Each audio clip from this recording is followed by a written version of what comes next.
We're on day number 4. We're on day number 4 now. Okay, you should be able to hear me. And yeah, I'm here. Nice to once again joined here. This time around, it's my boy. It's the other bear. It's Leo. Leo, how we doing, man? At your service. It's good to be back. I took last night off, left that in the very capable hands of this fine gentleman to my right, your left, the other left, alongside the lovely dulcet tones of one Kimberly Mass. I was watching your broadcast last night, man, I'm glad to see that that part of the world is growing their Mlbb scene too. It is. That's basically what I was saying to Gani and as well as Kim. I was like, of course, Albert. How can I forget? Yeah, Albert. I was like, one of the things that I like about Iesf is always you get a peek through the window, man. Like the window of the developing countries, nations, teams, and players out there that we don't necessarily get to see often. And I always love that about Iesf. It's a platform to go ahead and see that. Now, obviously, some of those developing teams and everything else have to go against like these powerhouse teams in some of their first matches, and that's always a difficult task. But so far, again, it's one of those things that they have to go through. It's kind of like getting those reps in, and I think that's going to be the nature today, even with our broadcasted games. Indeed, IESF puts the world in world esports, and our first match is going to be a clash of familiar faces. We know these athletes, we know these regions. And just the other night, one of these teams actually broke the internet by ending a game under 7 minutes. Real quick, before we talk more about the matchup, I think we need the big picture of what we're playing with here with our brackets. Yep, these are our groups right here. Once again, broken up in different parts of Asia and, of course, Oceania. Included in here because we have another slide for that too. But Southeast Asia A and B, with the majority of the teams, those are split up. Of course, you have Philippines and Indonesia there, very familiar. Myanmar even, and Cambodia, Vietnam and Thailand. Brunei was who we got to see yesterday. And of course, for the rest of the teams, West Asia B also having their two there. And even yesterday, like our very last match, I know it was kind of late, but we got to see Iraq and Kuwait battle it out, and that was a very impressive series, to say the least. And then, of course, for our last bit of groups here, we, of course, have Central Asia, and then that is Kazakhstan, Kyrgyzstan, Uzbekistan. We got to see them on stream, too. East Asia, we have Hong Kong and Mongolia. Those were, again, the reason they're the only two, so that's why they had the best of 5. I think that was on day 1. With Kim and Realize, I think it was. That was casting that one for day 1. Yep, Faiz. Of course. Yep, and of course, South Asia there too. So, Leo, we have a whole bunch of teams involved in this qualifier. Across the world. And this is just Asia and Oceania we're talking about. So I'm glad to see that tonight in our broadcast, we will go through quite a bit because we're also not just dipping into Southeast Asia, but we're also checking out some of the South Asian teams in action. I'd love to see what Mlbb is like for them because, if I'm not mistaken, unless you've been visiting iesf.gg, you wouldn't know what was up with South Asia, that group, because they have yet to be seen and shown on broadcast up until today. So I'd like to see how the metagame of Mlbb is evolving for them, because they'll be in action later on tonight. As soon as you said it, I pulled up iesf.gg, and I think everybody watching should do that as well. If you guys want to go ahead and have the latest updates for that, you can go ahead and head over to iesf.gg. This is our schedule for today. Unlike yesterday and the previous days, we have 3 matches for you guys here. It's going to be, first off, Indonesia versus Laos, and then Indonesia versus Guam. And then, of course, we have Sri Lanka. I always get these. Nepal and Sri Lanka. Sri Lanka. Say with me, Sri Lanka. I can't roll my arm, man. You know me, I can't. We'll cross the bridge when we get there. You got a couple hours to deal with your anatomy, your oral anatomy, Joseph. But yeah, no, these are all best of 3s we'll be witnessing tonight. And I love that we're doing it on the same day a hotfix patch came in. Ladies and gentlemen, if you haven't yet, please do open your Mlbb apps, click update, and then go into that little tab or go to my socials. I do post patch notes. You'll see that a good chunk of the hero pool has been updated. Nothing with the mechanics, nothing with the map or anything, but I'd say half a dozen heroes, 7 to be specific, have gotten adjusted. So I wonder if we'll see them in action tonight. What I guess this is a good time to ask you real quick. What's the biggest change to a hero, or what was one of the biggest impactful changes of heroes that happened in this little hotfix? 3 letters, Joseph.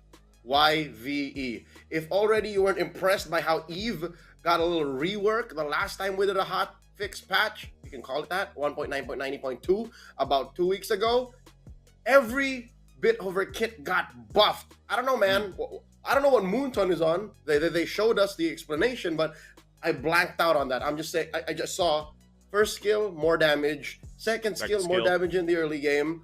Ult, better early game damage, and now provides vision when you hit targets off cam. So yeah, I'm like, we better see some Eve. I hope so. For some reason, when you said 3 letters, I was honestly thinking YSS. You know, but close enough. He got nerfed. He got a little tweak. I saw, yeah. Yeah. I saw in as well as Lancelot, which I think was probably that was bound to happen. I think there needed to be something that happened to Lancelot, because even yesterday, man, like in yesterday's matches, we saw some pretty sick plays, I would say, with Lancelot alone, and there's still a reason why he is contested a lot, you know, in our draft alongside YSS. And so, but I'm not sure, like, I'm not sure if that little bit of change that happened to Lancelot is actually going to be that much of an effect to him, because it's still that mobility, it's still that potential to kind of, you know, be like the iframes that he has with the Thorn Rose and everything else, Phantom Execution. I mean, the escapability and mobility of Lancelot is always what's going to make him a threat, I feel like, especially now in our current meta. So yeah, very minor change, at least that went out there, but again, this could play a part in for the draft that we have once we eventually get to that. So I'll be interested to see how this plays out. Again, we already know with our 2 teams that are going to be playing here today how one of them really likes to play. We all, like, everybody watching is very familiar with Indonesia. You know, I was saying the same thing with Philippines yesterday.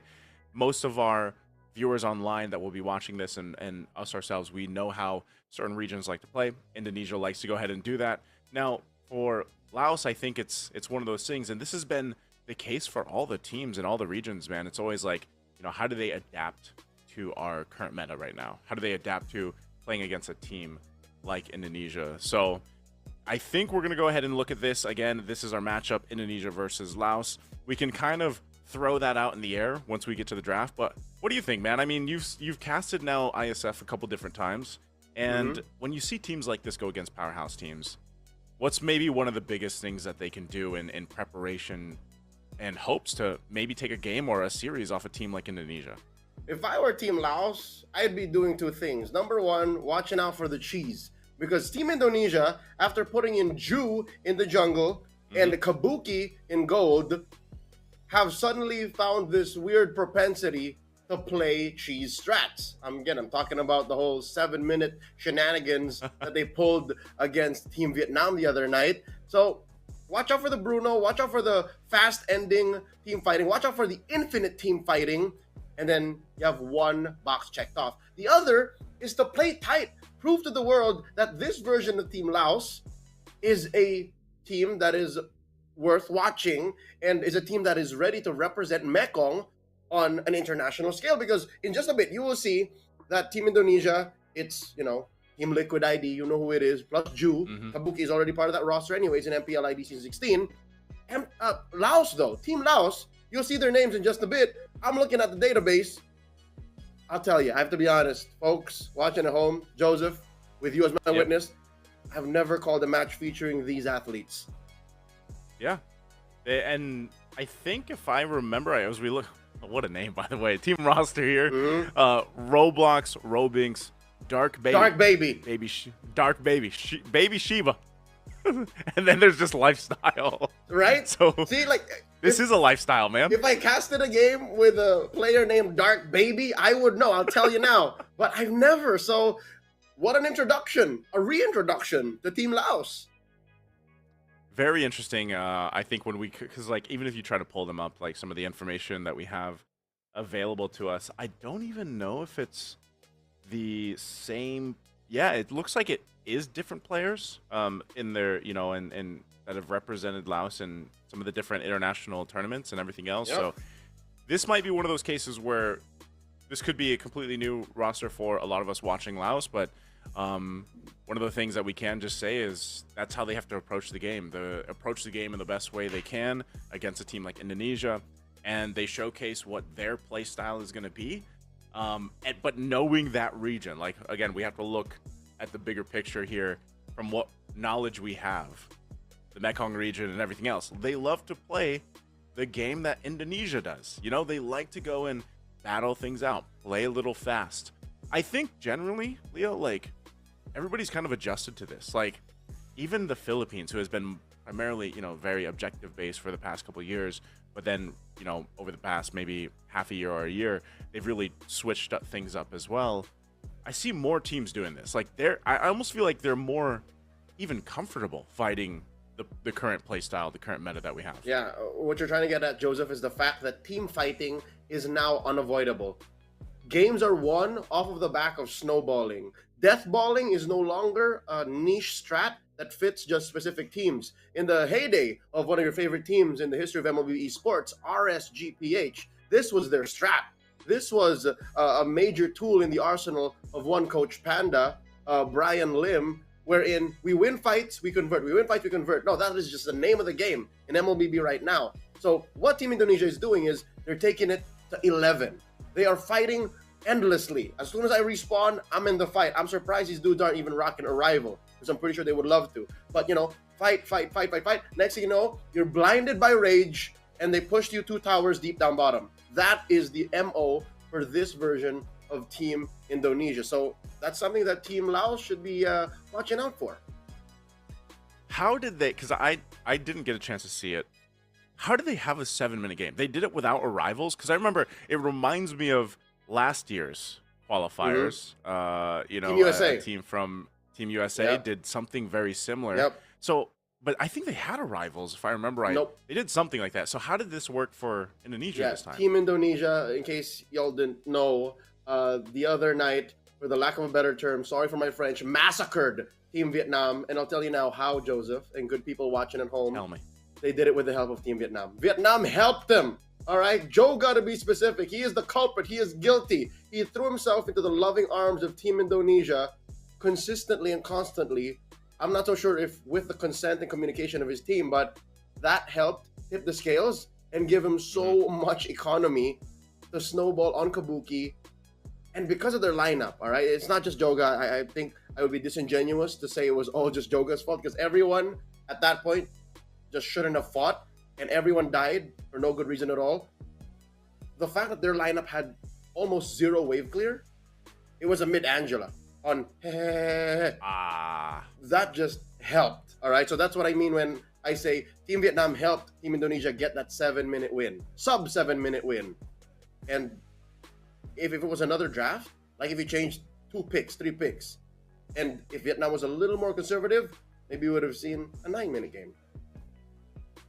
That's still incredible, though, to think about it, like a game that fast. You know, there's still the opportunity or the potential for that to happen, even though like within the game there's been, you know, some like safety placement holders for that to happen, even on the turrets, finding that early and everything else. So I'm surprised it worked, but like you said, it unfortunately had to be you know, an effort also from the other side. So I don't know. I don't want to say I expect to see that here from Laos. Now, Laos in Group B currently, if I am seeing this correctly, they are 1-1 in terms of the matches. They're 2-3 overall for games. Indonesia, of course, is 4-1 for the games, and they're 2-0 right now. So they might be in a very similar position to Philippines after we finish up today, because, like I said, on stream we're going to be seeing them compete twice here on the stream. So I think that's the main thing. Again, is really to see what Indonesia has left on the table for us. Now, always at this point of the qualifiers, I feel like teams like to go ahead and test the grounds a little bit, like test the limits a little bit with some of the drafts. We actually saw some pretty interesting things even yesterday alone. Some of the picks, we do see some teams still going, like if they get a YSS, for example, they'll put something like a fighter in the gold lane. We saw this lineup with a Mincetar and a Chip yesterday. That was a very interesting lineup to, because like when we were talking about it in the draft, me and Gani were like, I wonder how this is gonna work, because we know that teams like to typically go fighter gold, YSS is there, but then you throw in a chip who like kind of fell off a little bit like in the current meta, but it worked so well, man. It even caught the Lancelot in a lot of the times, because again, you just have like the shortcut to bring in the Mincetar, and then King's Calling to follow through as well. So I feel like we're in a very nice kind of flexible meta that's still somehow developing even now. Like, I feel like I've been saying that for a while. So I don't know, we're getting to the draft, and this is exactly where we're going to see that kind of fall into place here. Patch 1.9.9 is the hot pick. I hope that kind of change. But I would categorize it still as cheese, you know? This whole chip plus Mincetar. I don't know if we'll see it here. Cheese. But, you know, if anyone's going to pull it out, I'm hoping it's Laos. Because Indonesia are beyond that now. Even their whole 7-minute victory was still drafted with a very tight lineup. So now, going into game number 1, Indonesia on the play. They are prioritizing... looks like they still want a Lancelot here. Yeah. These are quick bans. Quick bans coming through. The last one, kind of the decision. I think maybe they go an XP ban, XP lane maybe ban here. CC still on. CC still out. Yep. Yeah, maybe the CC. There it is. So CC's being banned out now. Laos. I don't know. Imagine they just swerve it and they do take out the Lancelot, since they already banned out the YSS as well, just to kind of leave things into a situation where it's like, all right, what are we gonna park in the jungle? But that's what I was saying, man. We have so many good picks. Like, even if you get through some of these power bans or these targeted bans, there's so much left, so much creativity left on the table that you can go ahead and draft in certain compositions. Yeah. So Laos is probably giving that some thought here. So Laos still takes care of one of the main commodities of the current metagame, the 1-1. So left open is the Eve, the Lancelot, and the Baksha. They go for the Lancelot still, despite the bans, rather the nerfs. So Laos should prioritize one or the other. Oh yeah, Zushin still. They didn't touch Zushin. So forget about it with the whole Eve thing. Zushin is still broken. Would you go Zushin Baksha? Zushin Phoveus. Alright. Phoveus. Laos, these two picks, something tells me they're relying on old tricks. This is comfort. I like it. I like that they get two solid choices. I think I would like to see the Eve in action. I don't know if Indonesia wants to go ahead and pick it up, but hopefully we get to see that, just so we get to see some of the changes. They get a Moskov, and they also pick up the glue. What happens here is, because of the Phoveus, you kind of soft block the Arlet. So I don't think we're going to see the Arlet anymore, especially from Team Indonesia, given the glue. But Laos, yeah, again, this is my theory. This is my working approach to the draft. It's old favorites. There's the Joy in the Jungle. Okay, Joy in the Jungle. They've got a whole lot of magic damage, man, you know, so it makes me wonder, like, at least for the gold lane, maybe you want to go ahead and, like, get a Granger, but I almost feel like the Granger is going to be banned out. You could also go for the Bruno if they decide. You know, again, that's the one thing. We kind of just have to throw some ideas out there, just because we don't have that information for Laos. Good ban, though. I mean, it's a good ban, but I'm sad to see it banned out, because I wanted to see the Eve. I'm sure at some point today we will. As I was mentioning, Granger would probably be one of the priorities for the gold lane for Laos. That's banned out. I wouldn't be surprised if it's one more gold lane option that Indonesia picks. Maybe the Bruno, or perhaps a Claude even. Because they have a Moskov. I mean, unless they're like, because they know, like, this is way too much magic damage. We don't have to deal with a Harith. Yeah. So I think Indonesia will allow Laos to get the Harith, because all you got to do is build an Athena shield, the Radiant Armor, you're good to go. What I am worried about is the Claude, though. So do they ban the Claude? Because that's a lot of... Alright, no. That's a lot of Art of Thievery stacks on the glue alone once he goes spread. Gatot gets banned. Still no roamers for Team Laos. Alright, roam option. They could pick it here or save it and just go the gold lane, because I don't know. I think Bruno. I don't. Yeah. Okay. Bruno. Hey, there's the Iesf. Iesf gets picked up. Oh my goodness. What if they go the Angela? This is the first time I'm seeing Iesf in a while. Joseph, if they pick Angela, I'll tell you now, it's very greedy, but also has the potential to just be a stompy lineup. But I like how they answer with the Cho. That's a witty special. Whoever gets into the Hearthguard, if ever it is an Angela pick, gets picked off. But the Aurora, what is Yahazkiel? What are you doing? What are we cooking here, Mr. Wiseman? He just wants to freeze him because this is a mobility lineup, man. It wasn't the Angela, it was the Tigreal. This is a mobility lineup. How do you stop mobility? You just freeze him in the tracks. Yep, given that Laos is very short-ranged, they're going to have to get into proximity, and that's one way to punish with the Aurora. I was thinking maybe Vexana might show up, but we might have to save that for a game or two down the line, because she also got buffed. I think Indonesia are hedging their bets, risking their picks in the very safe spots, because look at Laos. This is an old draft. Tell me this does not come from 6 months ago. Tell me this is not a draft you saw from an older patch. While Indonesia said, you know what? All right, well, we'll pick the risky hero in mid, and then everything else will be heroes we're comfortable with anyways. And I think part of this, too, I want to see how this Lancelot performs, man, after the changes here. So we are about to jump in to the Land of Dawn. Ladies and gentlemen, welcome to the first match of today. It's Indonesia versus Laos, this best of 3 to move a little bit closer to the next stage here for the Iesf Asian and Oceania qualifiers. Now, as Leo and I have mentioned, some changes have quickly happened overnight. Nothing too big, nothing too crazy, but one thing to keep an eye on is this Lancelot from Sin. Is it going to be a big difference or not? And the Joy, of course, they're going to go for their typical starts here. Joseph, you already shared your 2 cents is maybe it won't be enough. Because again, reduced scaling damage for Lancelot's ult, Phantom Execution, that's a problem you're going to have to deal with 10 minutes down the line. Second skill, the Thorn Rose, reduced damage output. Again, you don't really get it for the damage. You use it to be able to weave in and out of risky situations, tight spots that Lancelot might find himself in. So putting it in the hands of Ju, very promising jungler for Team Indonesia, I'm with it. Nothing out of the ordinary. I'm looking here for Team Indonesia's emblems, except maybe Roblox! Oh, wow. Roblox taking out first blood. This is, hey, as you mentioned, man, this is a witty special. We've seen him do it before, time and time again. You can get an early kill on that Cho in the early game. You're going to be a threat now for the rest of this.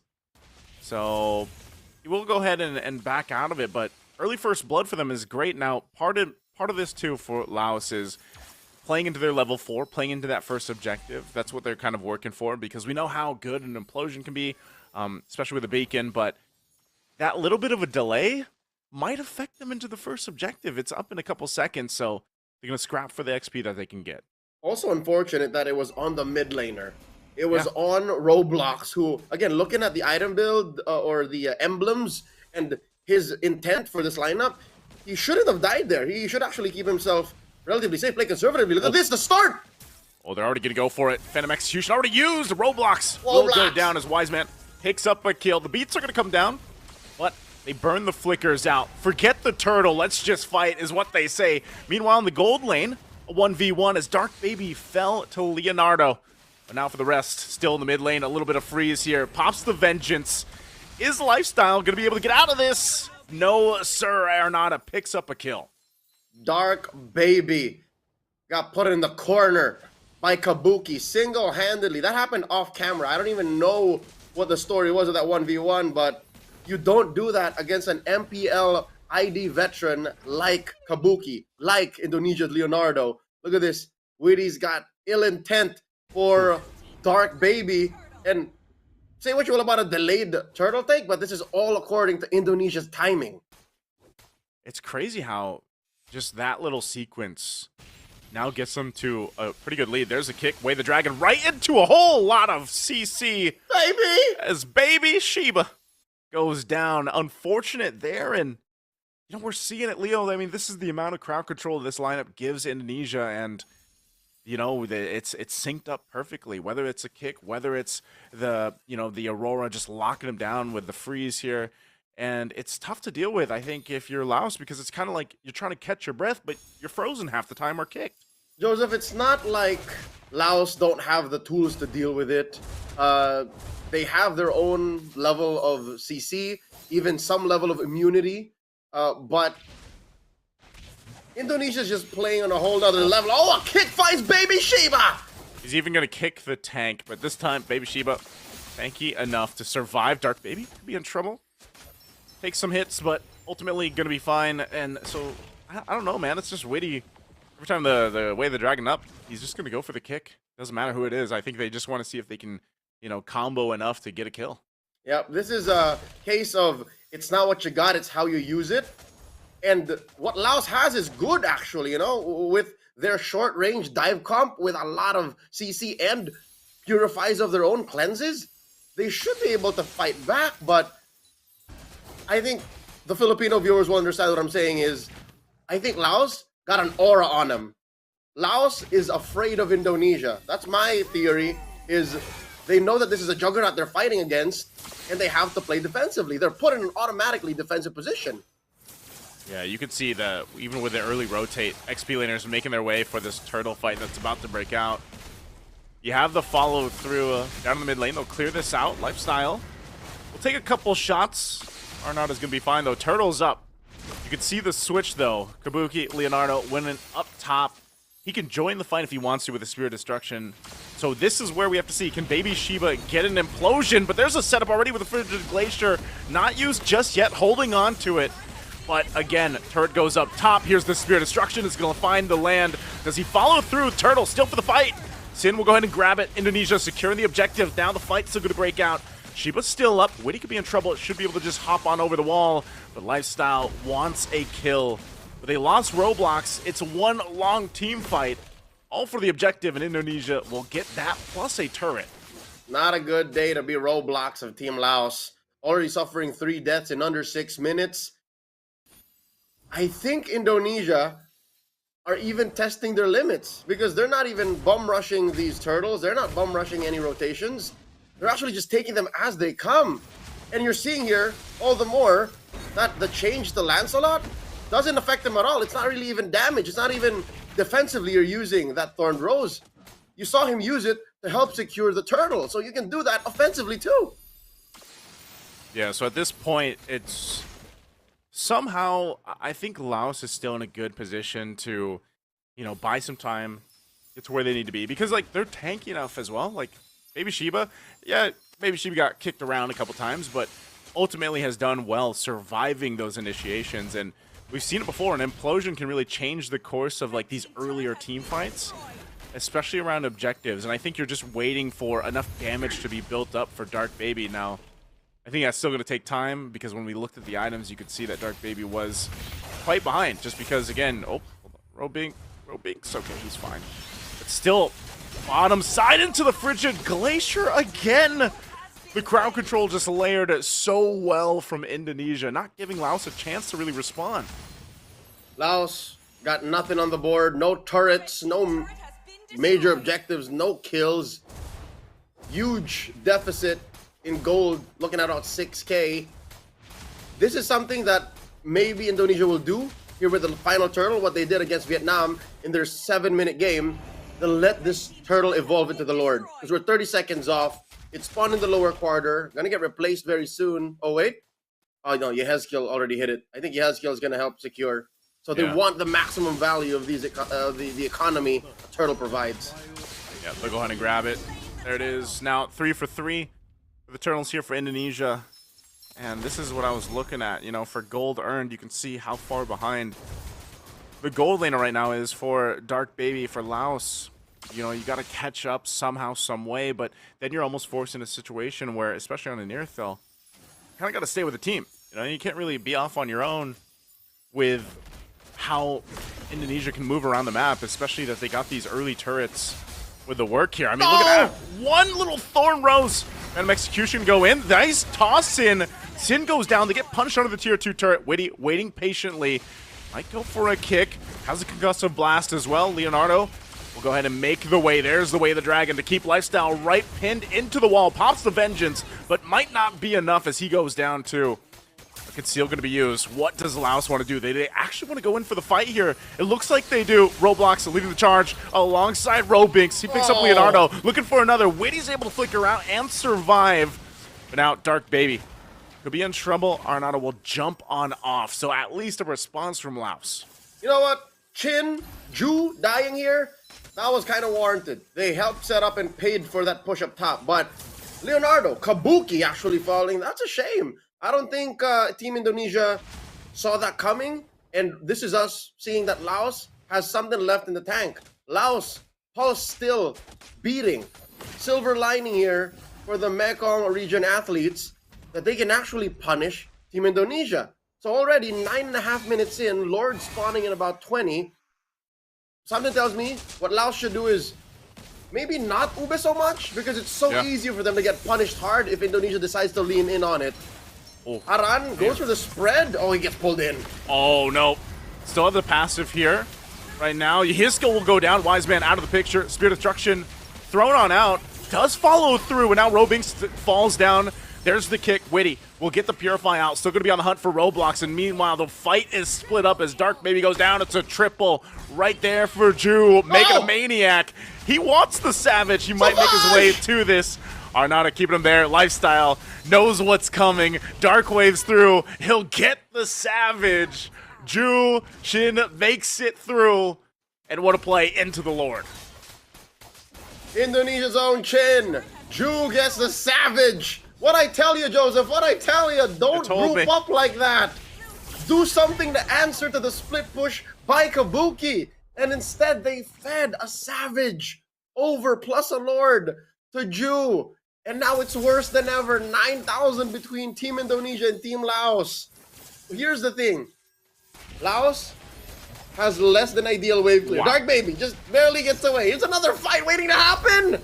I think they just want to keep fighting it out. Dark Baby popping the heavy crossbow just to escape the auto attacks from Kabuki. Leonardo, man. It's a dire place to be. You're 10,000 gold behind. And you got a Lord, making its way up top. Can they hold on? I think that's the biggest question here for Laos, because right now Indonesia has just been wanting to fight back to back to back, just like we've seen them do in the previous matches. So this is tough. Top turret going to be worked on. Leonardo, go ahead and work on that. Lord just now up to the base. Will charge into a destroyed turret. A little nub. They'll hold on. Oh. Now look at this. 2v1. The Indonesian Chin Ju recently got a Savage. Takes down Roblox. They're in the base. Oh, they're going to go in. They have to pop the Purify. Still going to be working on it. Lord did go down, so they are going to be able to clear the minions out. Wise Man to fall. Right now, Laos still holding it together. They're going to clear the waves out the best they can. Leonardo going to be firing off on Lifestyle. Lifestyle jumping in with the Infernal Pursuit. Has a little bit of shield left. Will be able to heal back up, but still goes down. Not enough sustain there for Lifestyle. But what Laos did is held on. They're still in the game. They're down one member. Lifestyle not a part of this fight. Indonesia calls it off. They got the 2 turrets. They're happy with that. Lifestyle and Roblox are experiencing the hardest time in this bout against Team Indonesia. Phoveus and Zushin are 2 of the most powerful heroes in the current metagame. More so Zushin, right? She's still banned consistently in the first phase, even in our own League of MPL Philippines. But specifically, for Roblox, this Zushin, the 25-year-old from Laos, he already had a very bad start. He's the one who they drew first blood on. He's the one that got killed first, but look at this. They're still trying, giving it their old Laotian Boy Scout try, conceal into Team Indonesia. Oof. Yeah, I gotta say, even down the thousands of gold that they are here. 10, Joseph, 10. 10,000. 10,000. 10 Gs. It's 10 bans in UK. They still want to fight, man. Like, Laos is still showing some form of confidence. I think the difficult part of it is, again, look at the angle, the jungle, or let's say into this Lord, which is coming up in a couple seconds. Laos is going to have to keep their head on a swivel, as I like to say. They're going to have to watch every single angle that Indonesia can come through on. And so that's kind of the decision-making that we're seeing them make. Like, should we actually approach this Lord? Should we try to contest this as it's being started up by Shin over here? So, looks like they're just going to secure it. Laos will have no decision, but just to go ahead and prep up, ready to defend to the base. Team Laos is clearing waves. This is possibly the best thing that they can do. Maybe only second to clearing the opposite wave, the long wave. They find Aran hiding in that little brush. The spread. from the Indonesian XP laner. Robinx forced to use the electrifying beats to get out. So, weirdly enough, even if they are down this severe, I think Team Laos are still making the right decisions. You know, don't pick fights. Yep. Stay in your base, wait for the waves to come in so you get some passive resources. Dark Baby getting the Wind of Nature here should help against Leonardo, against Chin, even against Widdy, one might argue. But the big question to ask is, will they survive this Lord? Because this is, for a lot of people will say, it's endable. Oh no, Dark Baby! Dark Baby in trouble! Aron stuck on him, but still going to be fighting.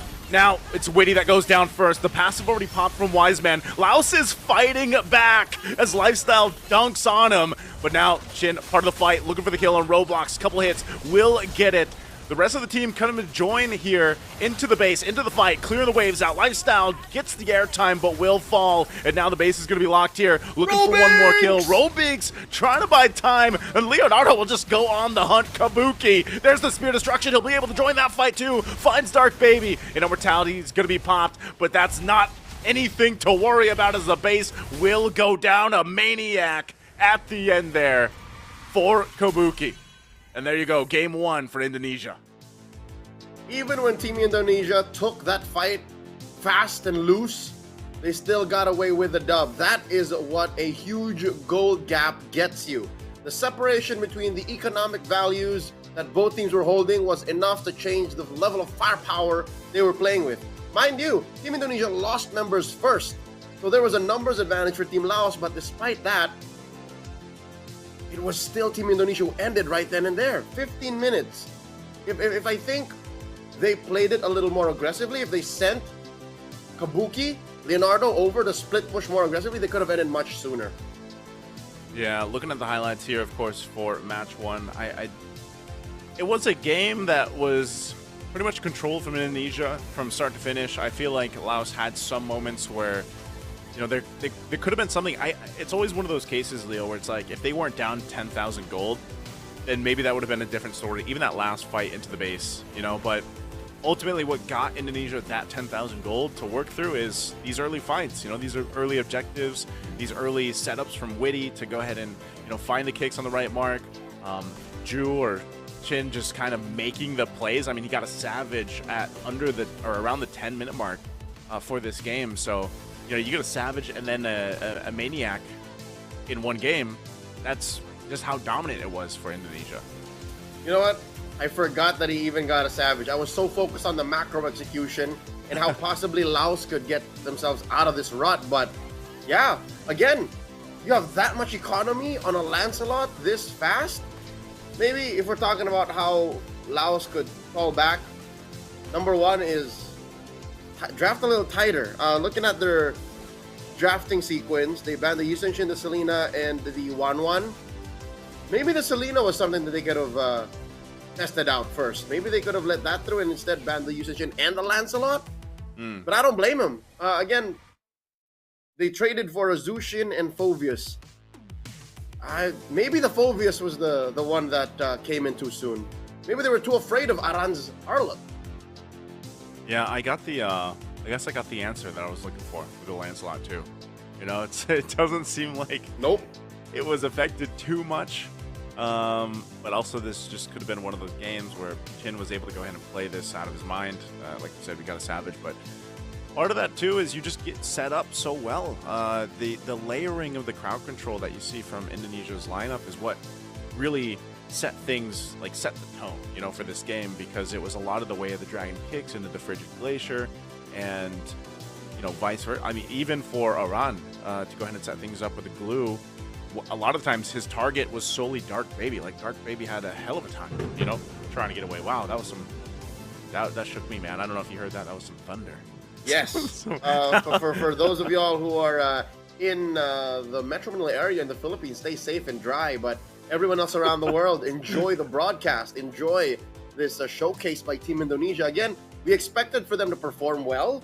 We expected for them to, you know, take the dub against Laos, knowing what we know about Team Indonesia. But a Savage wasn't in my bingo card. Not tonight.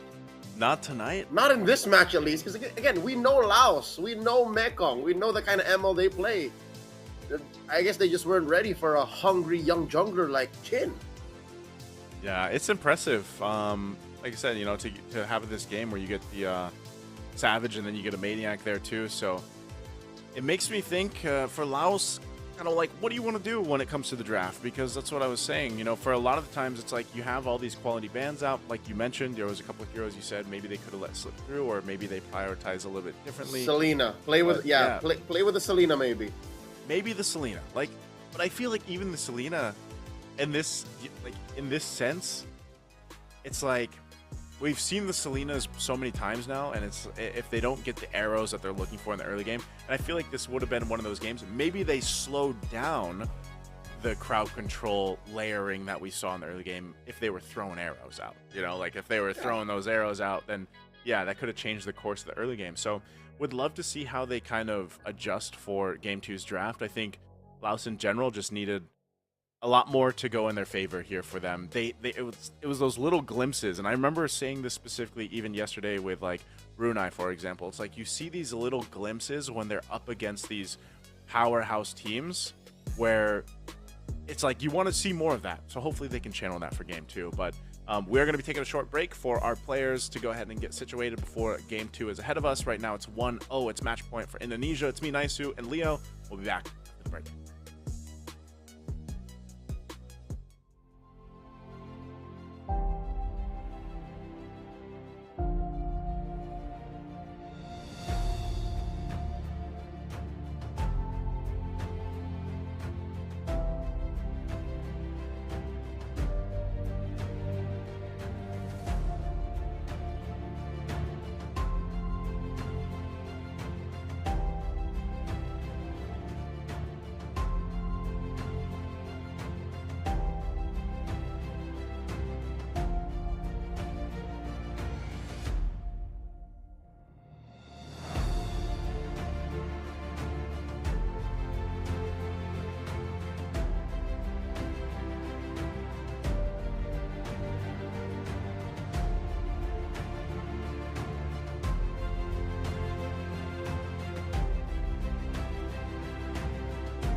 And welcome back, everybody, after the short break. Just a couple minutes there. Hope you got to grab your snacks and your hydration because we're about to go into game number 2 here for Indonesia and Laos. Once again, I'm Naisu, joined here with Leo to bring you the action for today. Now, if you happen to miss game 1, it was pretty dominant for Indonesia. I think, again, this was what we were talking about leading into the matchup. So Laos showed some moments of some fight, against Indonesia. Indonesia did get a savage and a maniac, mind you, for that. So that's how strong of a game they had. But, Laos, I think we have to go ahead and kind of break down what can they do. What can they do to go ahead and potentially get to a game 3 here? Because, again, anytime you're up against a powerhouse team, it's like, I feel like from an athlete's perspective, it's like you really want to break it down and not be too overwhelmed. So, Leo, in your analytical perspective, what's maybe like 1 or 2 points that you would say would be the biggest thing that they can change here going into game 2? It can be the draft, it can be the game execution itself. Number 1 specifically, take away the Lancelot from the young Jonathan Chin. All right, don't give this 18-year-old upstart jungler from Indonesia the Lancelot, because yes, it was nerfed, maybe slightly more nerfed than Yisun Shin, but still don't. All right, so my best practice is allow the Selena, again, roll the dice, okay, see what Yehezkiel is going to do with it, but in my book, it couldn't be worse than what Chin did to you, all right? So let through the Selena. If you can get your hands on the Lancelot, better. That might be a way for you to crawl back. But a second thing to do is, I don't know how deep their hero pool is, Joseph. That's the thing. I don't know if it really is that dire, or what was that? For which one? From Laos? Or was it Roblox? Wait, who was their roamer? The roamer was Baby Shiba. Baby Shiba. Yeah. Tigreal. Yeah, I don't know if Baby Shiba's hero pool is very specifically for that kind of roamer, but maybe allow for that to be a little bit of a flex. If you're capable of more than just a because there's a reason why we don't see Tigreal in the highest level of competition right now. It's been a hot minute since we've seen Tigreal in, MPLPH, MPL. I don't even know when we last saw it in MPLID. So maybe allow for that to switch. Now here we go. Team Indonesia, are they going to risk it? Lancelot's still out there. Give it to Robinks. We want to see Robinks play the Lancelot now. Robing. And even for Dark Baby, man. Oh, they don't ban it, so it's open. It's for the taking here. Now! They took out CC, so insta-lock, dude. Insta-lock. There's the long Lancelot. Lancelot. Now, is this Farsa? The Baksha? Farsa Baksha. Yep. All right. This is a textbook response by Team Indonesia. Laos can maybe... would this be the best response for Lancelot? Is Baksha really the answer? Granger Eve. It can flex, and it's okay on Witty's hands. Like, I don't see it as a direct answer to Lancelot anyways. That's true, yeah. All right. Do Laos, so they get the Gadakacha, the Granger. This was, I feel like, what they really probably were debating in the previous game, if they should have taken that Granger earlier on, because it was banned in that second phase. So they go that here. Indonesia, though. Moskov, maybe? Yeah, lock in, like, the gold laner, I would assume. Just so you have that, it's not banned out. But then again, like, we know more of the hero pool of Indonesia, that it runs pretty deep. Yeah. For over here for Indonesia, in comparison to Laos. Which puts us in a very specific spot, wherein even while they're in blue, Laos is very reactive, because we know what Indonesia is capable of, we know what they prioritize and what they want to do. Laos, they have to just respond. And sadly, they have to cater to this very specific pick. How do they lock down the Fanny? Because I'll tell you now, the Gatot ain't enough. The Gatot Kacha, I guess I got the answer to my question, right? Does Baby Shiba's hero pool go so deep? It's able to play a Gatot, so at least that. But it's not enough to answer the Fanny. Yeah, I was gonna say, could they somehow flex the Gadakacha and then like pick up a Cho or pick up a Kufra or something? to go ahead and try to help deal with this Fanny because, oh man, that's the thing. These Fanny specialists, man, and most of them are in the Philippines and Indonesia. You know, they're these specialists, and they'll do work whether you allow them to or not. So you need to have a direct answer for it. If they don't, then maybe something even like a Hilda, just to put that pressure into the jungle, because like you mentioned, Garakacha is not enough to deal with the Fanny. And even if you try to deal with Fanny, you're gonna have a Baksha in your face rolling around. So I'll tell you now, Joseph, even the Hilda seems like a half measure. And Indonesia took care of the two main culprits of putting down Fannies in the current metagame, the Cho and the Badang. Only now available left would be the Akai, the Kufra, the Ruby, but these are specific picks. Like, they don't just fit in randomly, especially into this first phase draft by Team Laos. So they take away one more pick. This is Aran's Arlet. I think they're fine. You know what? Indonesia can even glue. Doesn't matter. They still have a glue. They could glue, they could Iesf, they could... But they can wait for the mid laner. They can wait for the mid laner. I would say Lapu's better if they wanted to pick it now. Yeah. Or they can gold lane. Moskov. Even Harith. I think even Harith is lethal here. Because Fanny's physical. Yeah. If you did Harith and then you got... Yeah, so if you did Harith and then you get Lapu, like, on the trade, you have enough physical damage. Like, Lapu alone does enough for himself, kind of like that support physical damage to what a Fanny can do here. So, we'll see what the answer from Laos is going to be. Again, Garakacha could be possibly flex, but there's the Kagura. Now for this, where is it going? Is this going to be the XP lane pick, or is this going to be the roam pick for Laos here? I think.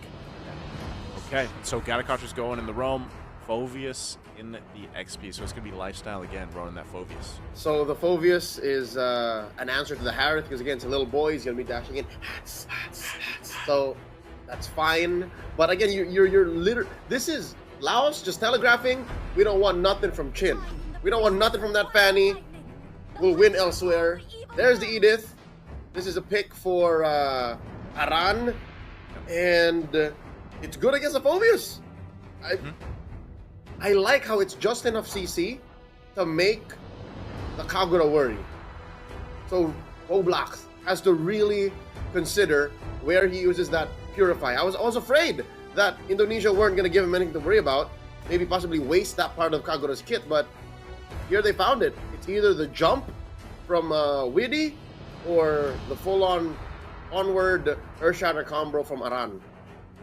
Yeah, they have so many tools. Again, Indonesia does this a lot, where they have multiple options to go ahead and start things up or heal if they need to. It's a funny, like, that's a funny thing though too. With this lineup, they only need to take care of Kabuki, Leonardo on the Harith. Like, that's all they have to take care of, because everybody else can get away on their own.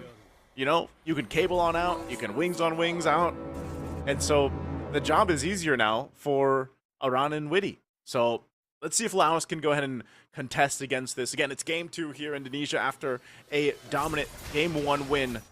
Will we get to see the likes of a game 3 here for Laos? We'll find out. They got the Lancelot. That's what they wanted to take away from Indonesia, and they are going to be able to start with it. So this is where we get to see if Robinx can replicate what we saw Chin do in the previous game.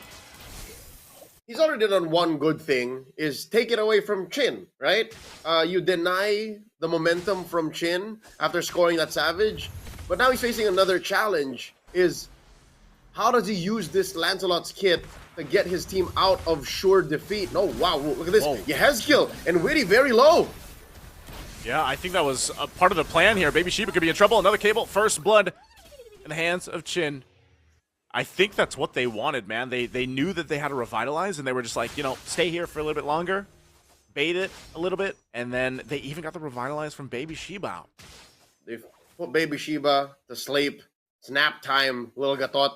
And we're back to square one. This is where we saw Team Laos when we opened up the series. An early first blood in mid, and then the rest of the map slowly getting taken over by Team Indonesia. This XP lane matchup is only going to get worse. This XP lane matchup is going to come to a point wherein even Lifestyle wants to get out of there earlier because of the potential of Aran to go 1v1 against him. Yeah, and that's the thing about an Edith. I know we don't see the Edith pop up too much, like in you know, in competitive play, even in our own region and everything. But it's like those specific players that can still make it work really well. And part of that is just the amount of crowd control that she provides to the team, and then the damage, the unorthodox amount of burst you can get from a fully built Edith in the mid to the late game. It's disgusting. I'll tell you now. Especially with Warcry. Especially with Warcry. So even Aran is telegraphing the fact that you better respect my damage or else it's gonna hurt. Roblox coming in, gets knocked up by Aran. Oh, Roblox not finding the connection. There's a feathered airstrike, and just to join the party at the right time, here's Shin. Baby Sheba. Baby Sheba already gone. Go to sleep once again. Aran dealing with Chin, or Lifestyle rather. Oh, Lifestyle is actually going to go down, and now in the mid lane, I don't think they pressure Roblox. So Indonesia will get the objective. They get a couple kills off of it. Whoa. Indonesia. Oh, wait. A flicker used by Yehezkiel here. Oh! Dark Baby went all the way up to the mid lane, and he just died. Dark Baby seeing black. That is one of the worst punishes I've seen from an attempted double lane. And now Wobink. Seeing here that Leonardo and Witty are rotating. Tries to get him down. Oh! Oh, punctured into the Phantom Execution. Everything else, he'll get the flicker out. Even utilizing the Retribution, so Robink's not able to get the kill. I think Robinks, if the rest of the map wasn't so dire, could have tried to kill Leonardo. The only thing that Kabuki was holding on to was the damage reduction from that turret. Now in the orange, oh no, Chin commits Grand Theft Orange! Ooh, that's gonna be tough. Robinks is not having a good time, man. There's been multiple things now in the past like minute where he's just, you know, having stuff taken from him. He should be able to get his purple. It looks like he's like, Lifestyle, please. Help me with this one. I need the purple at least, so he's going to be able to go ahead and secure that. You can see here from the items fall into place. You got the Blade of Hepsies already for Chin. And Chin is a threat not only to the softies, but even Lifestyle and Baby Sheba have to watch out. Team Indonesia is playing with so much battlefield mobility that suddenly Yehezkiel could be around the corner, Witty could be rolling up to you, and this makes the lane for Kabuki so safe. He is look at the damage. So much money. Robinks! Robinks! He just wants to jungle. He just wants to play. He does get away, but Chin still there. Retribution gonna be used. Cutthroat too. Cables on through under the turret. Gonna get that mega kill. 4-0 now for Chin. Oh, I think he might even go here. Dark Baby. Dark Baby, run! Trying to get away. Rhapsody shots on Leonardo. There's the jump, but Dark Baby already gone. Baby Sheba a little bit too late to save Dark Baby, and now Leonardo has a little bit of shield, but finally Roblox comes in to punish him. Meanwhile, Indonesia the whole time will go ahead and secure themselves the second turtle. This is the story of the end game push for game number 1. Team Indonesia playing it fast and loose, come what may, but they still got what they want anyways. The turtle take, the kills in the bottom lane. The only unfortunate thing I can say is the fact that, oh my god, Kabuki gets taken down, but just as fast, Dark Baby gets put to sleep Dark again. Baby. Dark, he's just a baby. I'm about to shout, he's just a baby. Dark Baby has been having a tough time, man. Back-to-back games. Leonardo in the 2v1. Rest of the team's going to be rotating down here, though. Witty waited patiently. There's a box shield ward in the bush. Oh, Baby Sheba. Unfortunate for Baby Sheba. Meanwhile, on the top side, Aran. Couple shots. That Primal Wrath going to be popped. Oh, the connection from the turret to Lifestyle to clean up the kill. And now Robix. I'm not sure if Robix is going to be able to get that kill. Aran should be fine. Gets back into the form here. So, man, Indonesia just finds wins across the map. Coast to coast, even in mid, things are falling apart for Team Laos. Down goes Dark Baby again, who, contrary to popular belief, is actually not a baby. He's almost 22 years old, playing for Team Laos. But, Joseph, I could have sworn at least one lane could have been safe, could have been protected. Kabuki here drops his Zaman Force. 2v1, Witty just around the corner. Revitalize already going to be popping. Roblox is gone. Baby Sheba going to be the next target. Wise Man now joining the fight. They'll go ahead and keep them there. Yezkiel dropping down the feathered airstrike. Gets the flicker out from Lifestyle, but Dark Baby joining the fight. Popping off the Rhapsody, keeping them from following through. So Laos finding some fight back, but look at this. Indonesia still waiting through. There's the onward Earth Shadow combination we were talking about. Primal Wrath as well, and Lifestyle will jump to his death as Iran picks up a kill. Indonesia is relentless right now. Joseph, look at this. Throughout the whole debacle, the sequence in the bottom lane, Ju, the Fanny, Chin was just pushing up top. He's just a baby. Dark Baby, not again! Oh, what a flicker. Good kill, good play. He's had enough, man. That's it. Baby knew how to fight back. Ju! Oh, Chin. Oh, Feathered Airstrike to clean up Roblox. I thought Chin was going to go down there, but Ju able to come through, and luckily with Wiseman now in the mid lane. Well, wings by wings on out. Iran up in the front, tossing him over the head into their Shatter combination. Has enough damage and is tanky enough too. Pops the Primal Wrath, and now Robix could be in trouble. There's a couple shots, and with the War Cry, the kill will go over to the Wiseman, but now Turtle for the taking. Iran will start it up, has even the orange buff, man. Chin will come in to clean things up, getting the 3 for 3 for the Turtles. I thought Team Indonesia was going to take that Raw again without a retribution, but in comes Chin, very last second to take it. Team Indonesia, they're looking at a 8K gold lead here. It's the same story as game number 1. I mean, we might not see the Savage, but that's just icing on the cake. If anything, this lineup that they drafted in game number 2 is worse for Team Laos when it comes to the map. Sure, they fixed the whole wave clear situation, but Team Indonesia are pushing at a rate that Team Laos could not answer to. You can see this. A Feathered Airstrike already dropped down. They're just going to take the tier 2. A little toss-up run. Goes in with the onward. Won't find the connection, though, to toss him over the head, but still, now takes the turret. Looking to take the orange as well, or at least put pressure. Meanwhile, a push up top from Chin. Meanwhile, 4 versus 5 here in the jungle. There you go. You can't escape that, baby Shiba. And there's the Zaman forcing enough damage to come through with Leonardo to clean up. And Chin will jump in under the turret as Dark Baby falls, making another. Robix can't do anything but watch the team go down. And Indonesia showing exactly what this kind of lead will do in this game, too. Unfortunate that Chin got taken down there. A lot of shutdown gold served over to Lifestyle, if I'm not mistaken. It was the Phobius that killed him. Oh, I think one problem Indonesia might have down the line is when Laos gets to build their magic defense items. You're already seeing a little bit of it on Lifestyle.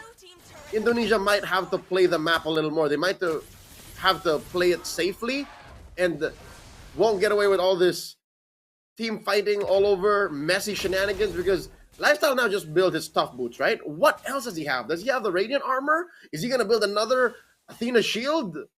Because the only real physical threat is Chin. That's it. Yeah. Whoa! Whoa. Talk about unfortunate time to go down for Robinks. Robinks! Not now. Lord's going to be secure, though, so Chin will get that. And look at the focus in the mid lane. They want to go ahead and get this shield down if they can. Holy shield, they'll put the pressure. Witty jumping for baby Shiba. They'll hold it at bay for as long as they can, but that cannon minion's going to push in here. It'll pop the Holy Shield in the mid. They already got the bottom one down. And so they'll get ready for this push with the Lord coming forth up on that top lane. Synced waves here for Team Indonesia. That's the Revitalize used by Witty already. So that's one major resource that Team Laos can take note of. In case we get them low enough, that's when you come in, Dark Baby. That's when the baby finally comes out of the crib. Waves up top, waves at the bottom. Chin coming in! Chin! Oh, Chin. A little overzealous there, thinking that he could at least get the kill on Robinks, but Robinks survives. Base turret's going to be worked on. The rest of the team is up here, so even without Chin, do they still want to fight? Top turret finally going down. Primal Wrath going to be popped, and Lifestyle jumping on in. The rest of the team following in through with the crowd control, but you can already see Robinks is gone. Takes a little bit too much damage. Meanwhile, the team's still going to be finding out. Leonardo joining the fight. Double kill for Iran. A Feathered Airstrike to come down and lay down the artillery. They still have the wave making its way down the mid, so the next focus is this mid-face turret. But with Dark Baby still up and Roblox, they're still going to be able to defend a good burst of damage on Wiseman, as Wiseman, Yezkiel will go ahead and back off, but right now, Leonardo, not sure if he can actually knock this turret down. So Laos, against it all, even 10,000 gold behind, will stay in the game again like they did in the previous one. Joseph, I don't know if it's just an individual scale impatience. But did you see Roblox flicker in? I don't know if that was necessary. Yeah. You were defending, and you see the big gap in your gold. Items-wise, you're not going to be bursting anyone down from Team Indonesia like that. He flickered. He committed his major resource, his battle spell, for the hope of a kill. But now he has to deal with the lack of it, the absence of a free get-out-of-jail ticket for a minute and a half. Team Indonesia will definitely take advantage of that. Yeah, they will. You can see this. You know, Witty was almost gonna even give the call to Iran or start things up in that side of the jungle. You can see he's rotating around in the base. A feathered airstrike. They want the base turret. They'll take the bottom one.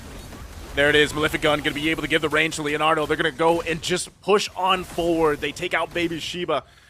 Mid turret. The wave is still up in the mid portion of the map, so they gotta push this in. The rest of the members of Indonesia will wait patiently, but with Baby Sheba gone, they have a numbers disadvantage for Laos.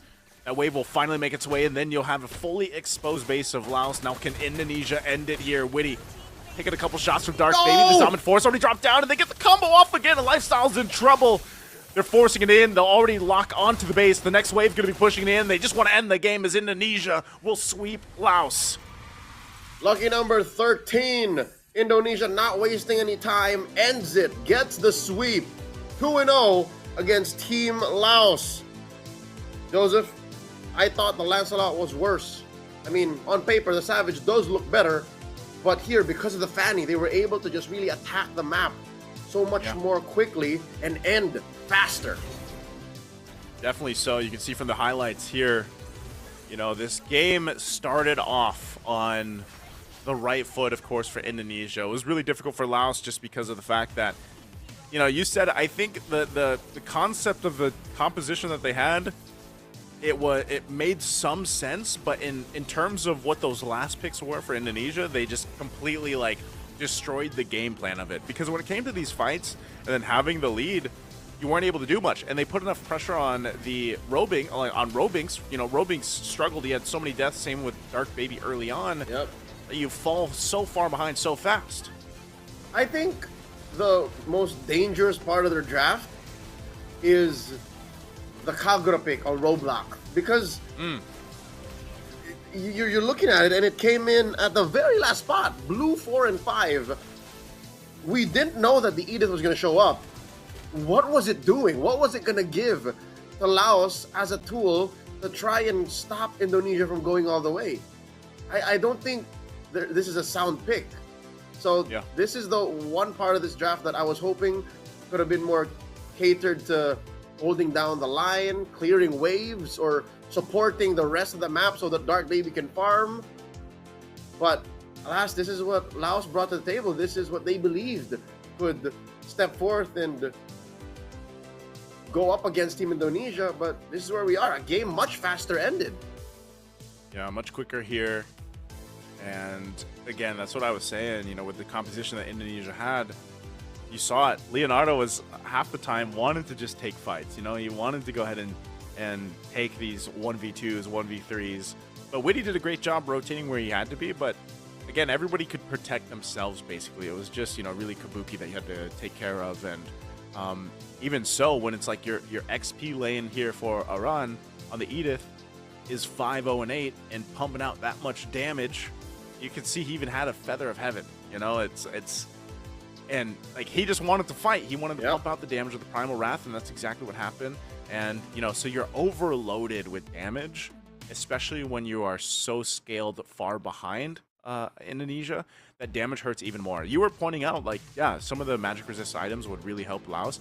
It started to, in a sense, but then again, even when you have that, you're mostly just withstanding the Feathered Airstrike, you know, and then Chin was still a problem. So was Iran, and then Leonardo could kind of come up and clean up. And if he was just jumping in with his Almond Force, it was just to force Laos in a response or a position that wasn't favorable for them to, even in the base, you know? Yep.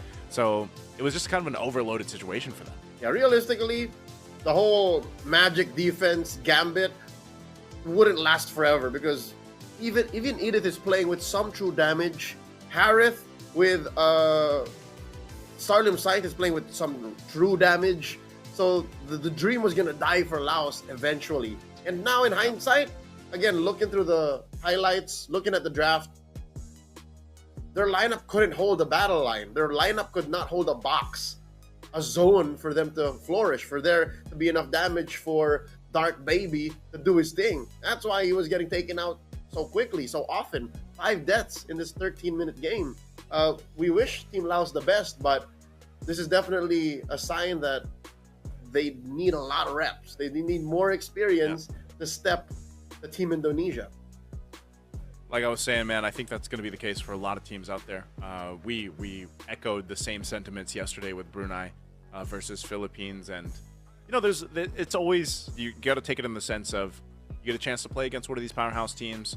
You get to go ahead and take that information and hopefully improve as a team. Now, again, some of these players get to go on and continue to play together, and some not so often, or it depends, of course, on their region. But you can learn a lot from a game like this, especially with just how Indonesia drafted, for example, how they executed the rotations early on. And even if you look at the Lancelot, for example, how it was played in the hands of Chin from game 1, you know, that might be something that can be used there for Laos in their future matches ahead of them. So hats off to them. Congratulations again, Indonesia. That's a sweep for them. It was, of course, you know, tough to see Laos. It was one-sided series there, but like we said, you got to take what you can from the series, and it was good. It was good. It was good to watch, but Indonesia looks as clean as ever, man. Yep. Nothing yet from the new hotfix update that really took the game by storm. Maybe we'll see it in the next series tonight. Who knows? We just might. Again, that concludes our first match of 3 for today here for the Iesf Asia and Oceania qualifiers. We still have another match. It's going to be a longer break, though, since that was a sweep. So I think we've got about 50 minutes or so. So we will see you guys after this longer break.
Ladies and gentlemen, welcome back after our long break there. Once again, I'm Iesf, joined here with Leo to bring you our second match of the day of the 3 for the Iesf Asia and Oceania qualifiers. And we saw a pretty dominant match from Indonesia, and Leo, we're about to watch them once again. That's right. This is a Group B match out of Southeast Asia. There is a team here that is lost amongst geographically. Guam has been grouped with these powerhouses, and they're now going up against the powerhouse of the group in Team Indonesia, who is hot off of a, what is it now? 3-match win streak. Indonesia has taken down Cambodia, they've taken down Vietnam, and just recently they beat Laos. Is Guam going to be up next? Yeah, and their next opponents, and we're going to see that in just a second. Once again, we've been talking about it. It's Indonesia versus Guam. Again, we know Indonesia very well. Our viewers out there too, very familiar. I saw some of the chat earlier on, and they had their kind of estimates on just how strong Indonesia was throughout Game 1 and Game 2. Guam, on the other hand, my first time seeing them really was last year's Iesf. I'm not sure if it's 100% the same players.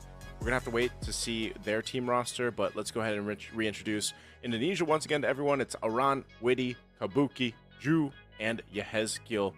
And yeah, again, very familiar names. These guys are, just very experienced, and that's the reason why a lot of the times we've been saying that this is probably the biggest obstacle for the teams to go through, whether it's Indonesia, whether that's the Philippines, or these powerhouse teams that are very familiar on the competitive side. Now, Leo, here is our roster for Guam. That's right. Kai, Secret, Slopesy, Zukato Zen, and Hezu will be carrying the banner of Guam going into this bout, and they've already faced off against Laos, took him to the limit, forced him into Game 3, but just the same, this is a whole nother match. And going up against the team out of Group B, I think this is their hardest match yet. I don't know if I could say, but in the history of their careers as national athletes for Mlbb Esports, I could not think of a better honor to face off against the mostly part of the roster of the second placers of the recently concluded M6 World Championship. So it's a true limit test, basically, for Guam. That's going to be the case for any of the teams that are going against the likes of Indonesia or Philippines, and even some of our other familiar teams here, some familiar players from the national sides. And that's the thing. So for Guam, I'm trying to remember last year if they had a chance to play against the Philippines or if it was also Indonesia, but I just remember shortly after they had competed and we concluded the online broadcast last year for 2024, they had found me online and they had messaged, and they were just like they were very excited and very ecstatic to just be a part of it. If I remember right too, I think last year we even had like player interviews. And we got to go ahead and talk to some of them, and the excitement and everything was there. So hopefully that carries through, because I feel like always that's the case. At the end of the day, you're up against like a very tough opponent. You can at least go in with the mindset of, let's just give it our best. Let's have some fun. I think that's always like part of the, even if you're in the competitive atmosphere, like have some fun while you're doing it. You love to play this game. That's why you're here. And maybe, again, that will alleviate some of the pressure off the shoulders, because I think sometimes you mentioned this with the aura thing for Laos in the previous match. Yep, there was a you deal with that. There was a level of intimidation when even in game, like just watching them play, I could tell that Laos was in and above themselves facing off against Team Indonesia.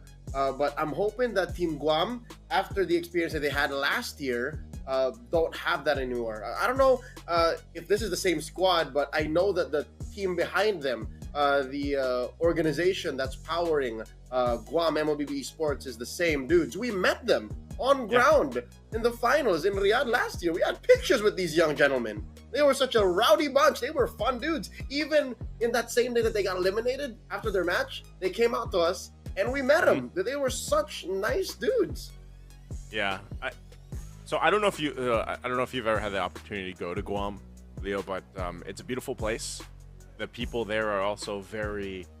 They remind me in a way of the hospitality and the friendliness of Filipinos, for example. So because they are. they, they are, but Guam is a beautiful place, great atmosphere, and I think that translates to their gameplay too. I think it's a lot more lighthearted. Like even from the draft or the way that they approach this could be different from what we've seen.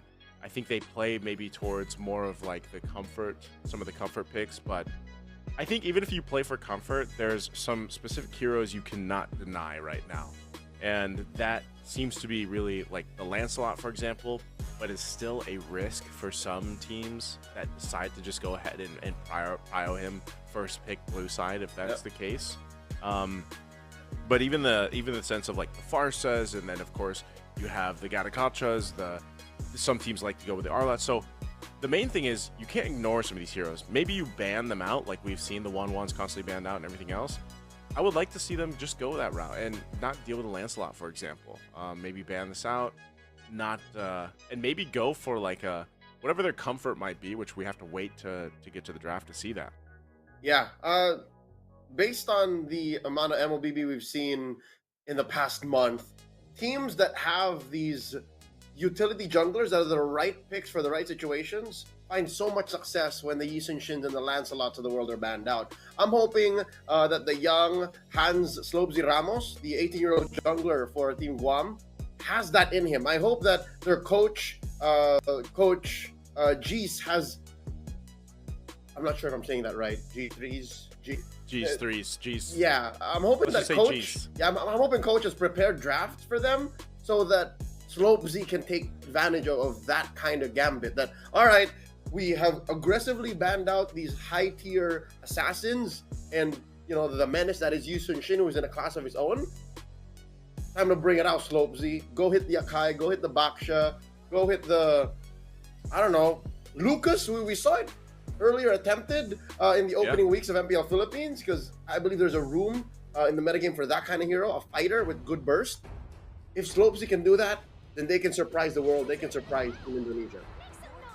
I'd like to see that variation in the jungle, because we've seen a whole lot of YSS and Lancelot so far. Too much. Yeah, a little bit too much. I get why, and maybe, again, that's why we had that little bit of a hot fix come through, but still, it could be...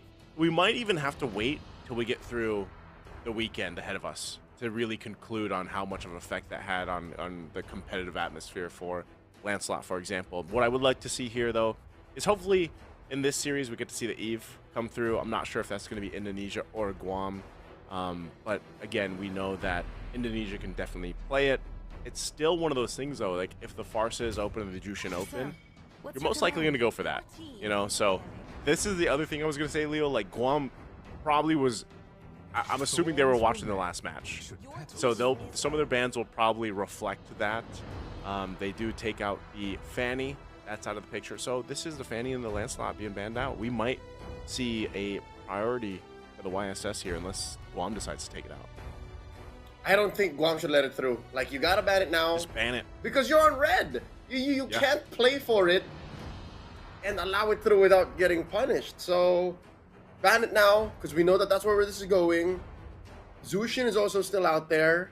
Wan is still out there. Those are the 3 remaining bans. Like, if we're following the trend of the metagame, that's what should be taken out. Not in that order, but is Wan that scary? Like, I know it's always banned. Like, is it that scary right now? Yeah, I'll tell you it is. All right. This is odd. Wait, hold up. Why the Karina? This is Indonesia testing how much Guam really hates the Yisun Shin, because it's very possible. Yeah, I'm wondering, because I was trying to look up Guam's previous matches. Unfortunately, even on the Wikipedia page, we don't have that, what they picked, but there's got to be a way too that they have like some of the other information, what the players have gone through, especially when they have those matches like off stream, through the past few days. But very interesting pick or ban with the Karina. So the Farsa comes out, the YSS is open. I think Indonesia just goes with this and then goes with maybe a fighter gold option just to see, you know, maybe test the limit. I think this first pick will tell us Wow! if So they're trading Zushin for Yisenshin. unless they go Jushin first pick. I would go Yisenshin. Yeah. I think you get more flexibility with the Yisenshin. That's right. Yeah, you get the YSS. You can still pick a regular gold lane if you want to, or just go for that, opt for that fighter gold. Also, Kimmy's left open too. We've seen that combination quite a bit. Where it's that YSS and then the Kimmy. So Yep. there it is. Guam's got to take the Jushin then. Like they shouldn't give this up. Yep.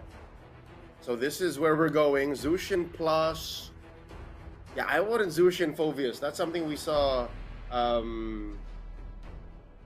Laos do earlier. Didn't really do much. It's too much of a swing to ask to go both directions like that. So I'm okay with Zushin first, but what do you do with it? Zushin Fred, Zushin Baksha? Baksha could work, especially if you just want to, you know, maintain like the speed around. It's because like YSS is pretty quick. He's pretty quick to clear. He's pretty quick to rotate around the map. They'll lock in the gold lane though. They go right for the gold lane. All right. And there's the Jushin like we expected. I'm okay with this. More than the Phoveus. Even if Phoveus does effectively block out Arlots and Indonesia don't bite down, they're just building a solid fundamental draft for this metagame. Granger plus Gatot. Guam can actually go Arlot now. Arlot, Yeah. and then ban the Phoveus when you swing around. This is good. They're in a good spot. They go the Arlot then?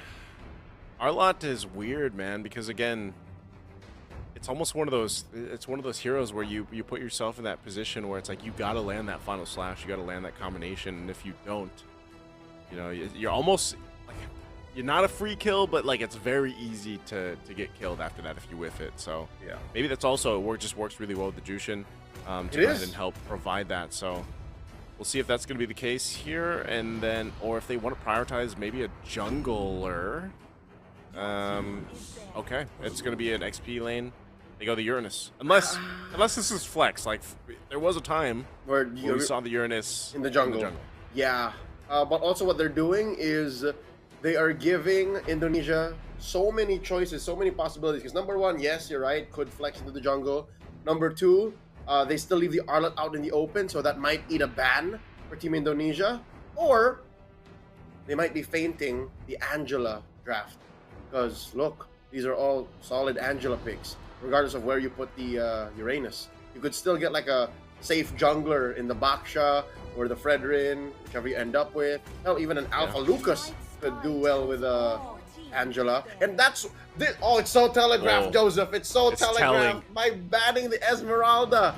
Team Indonesia, coach, save the Lucas. Do you see this? I was almost hoping they'd ban the Esme last. Yeah, like last ban. At least give us some semblance of deception. Yeah, but okay, so the Kalei is going to be the choice here, again, because of the roaming options. And I wouldn't even hold it against Indonesia if they're just like, all right, last ban, we'll just ban the Angela. You know, if they decide to do that. So for Guam, down to the last ban, they might focus on another XP lane or potentially a mid, because what is going to be put in the mid here from Indonesia? The Farsa is still open. Oh no, sorry, it's banned. Yeah. The Jushin is picked up. So, like I said, this would be a perfect time. Just personal list. I want to see the Iesf. I want to see the Iesf come through for Indonesia. If not, they might play into something with a little more damage, I guess, or to deal with the Jushin here. They can Kag. Oh, they do. Guam bans the Eve. Recently buffed. They can even Vexana. Vexana got a buff too. Indonesia just banned the Angela. Shut it down. Nip it at the bud. They don't. They want to play it, man. They want to play against it. They're saying, Guam, make my day. Team Guam, I dare you. Do it. What if it's not picked up here? Wait. And then for some reason Indonesia takes it. Yes, because Indonesia can still play the Angela. Look, these are Angelable heroes. Angelable. Right? Yeah, Yusenshin, Gatot, Granger. Yep. This is the choice here for Guam. Do they take it or risk an Angela be taken from them? Because of how the draft unfolded, Joseph, it became a showdown. It became a duel, like a quick draw. Like who's gonna do it first? And Angela's in the middle. Who's gonna draw? Who would have thunk? See value in me? Okay, they go the Fred. Okay, still nothing, right? You still can't tell. Still very Angelable. So they go the Fred. So that tells us, yeah, Uranus is not going in the jungle. He's going to be in the XP. There's the Lapu Lapu. Meet the mid laner. What is it? They take the Angela. They take the Angela. Come on, Indonesia. If they do, what are you gonna do? If they do, that means Indonesia wants to play instead. No, it is the Aurora that won them the game in the first series, game 1. Yep. That's Yehezkiel's Aurora. Okay. Okay, all right. I'm not gonna lie. I like seeing a different hero come through for the mid lane. You know, there it is. There it is. We were talking about it the whole time. We knew it. Angela, it was painted on the walls from a mile away. It was sent in by snail mail. I saw it in my box this morning. Guam's gonna be playing the old mail. Angela. All right. It has it. The way they drafted it. Sure was telegraphed, but how they play it is a whole nother story. Yeah. They're going up against a lineup from Team Indonesia that is so hyperactive. It's so proactive. Indonesia will want to fight as soon as they all reach level 4. That's it. They'll run through you after level 4. Yeah, as soon as you hit 4. And that's the problem too. Like, I feel like in a sense, they might rely a little bit too much on the Angela. Like, I know it made sense for the draft, but you gotta wait for that level 4. You gotta wait to have that heart guard.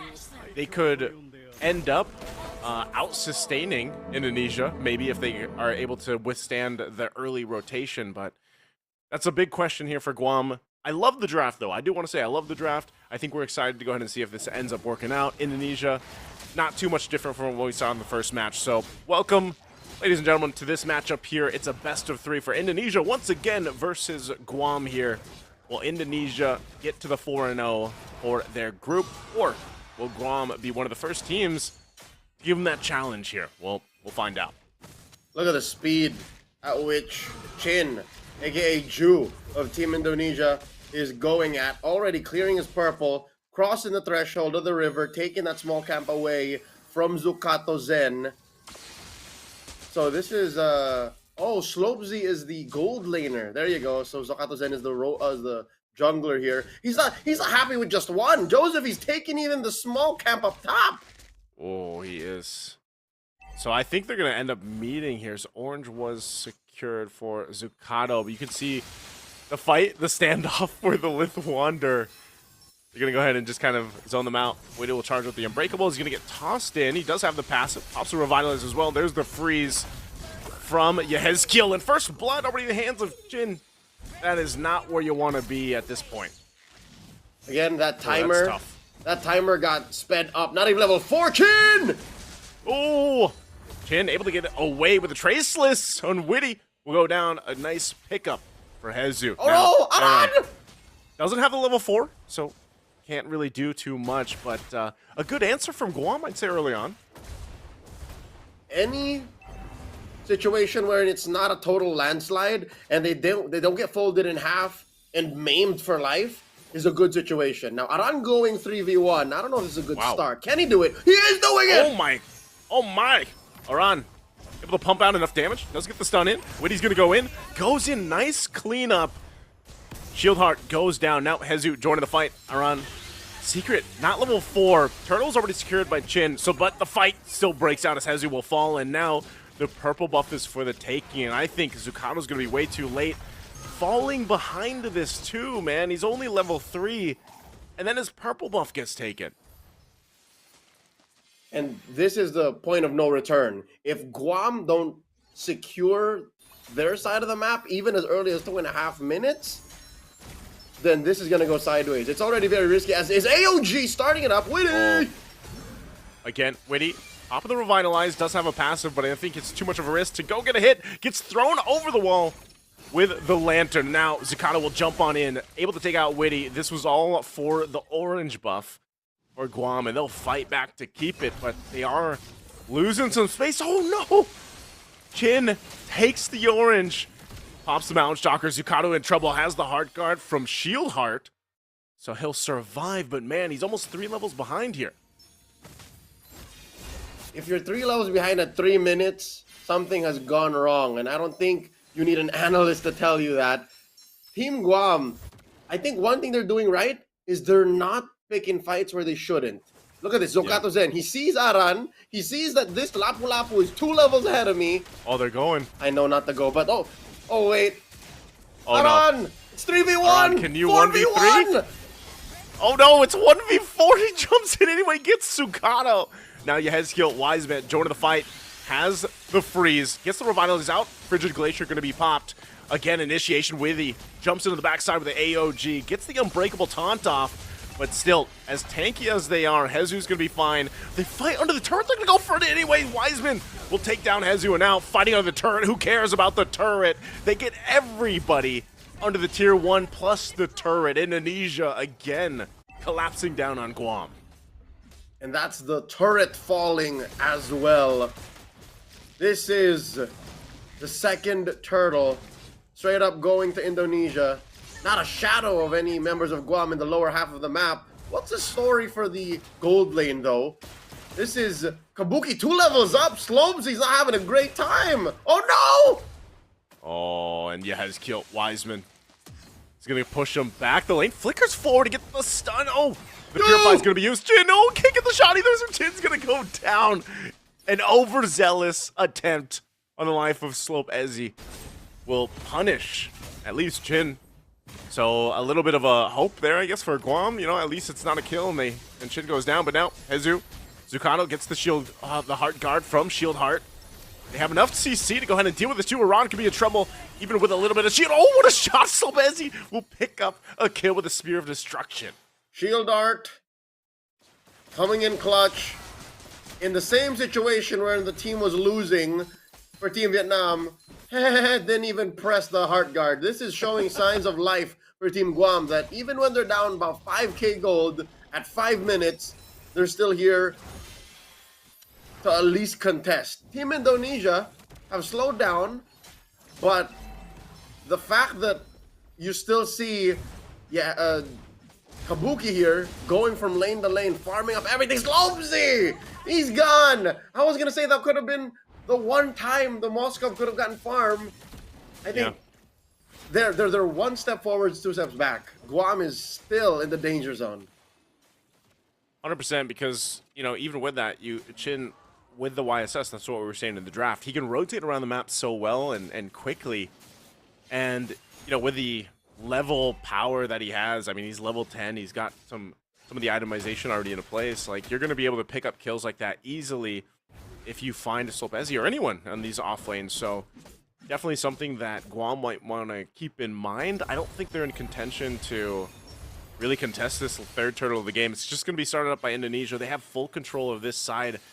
Unless Guam throws themselves into this fight, they're still down quite a bit, so that's exactly what they're going to do. Turtle are already secured, but there's Indonesia collapsing down. They take out the Angela. Shield Heart's gone. Zukato's gone. Hezu to follow. 3 fall for Guam.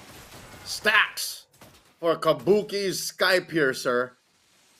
And Joseph, just a little bit of insight. Again, Guam is really trying to get back on their feet. I could have sworn Yu Sun Shin was going to get nerfed, wherein the Mountain Shocker was going to see major changes. I could have sworn that was what the change would be for him.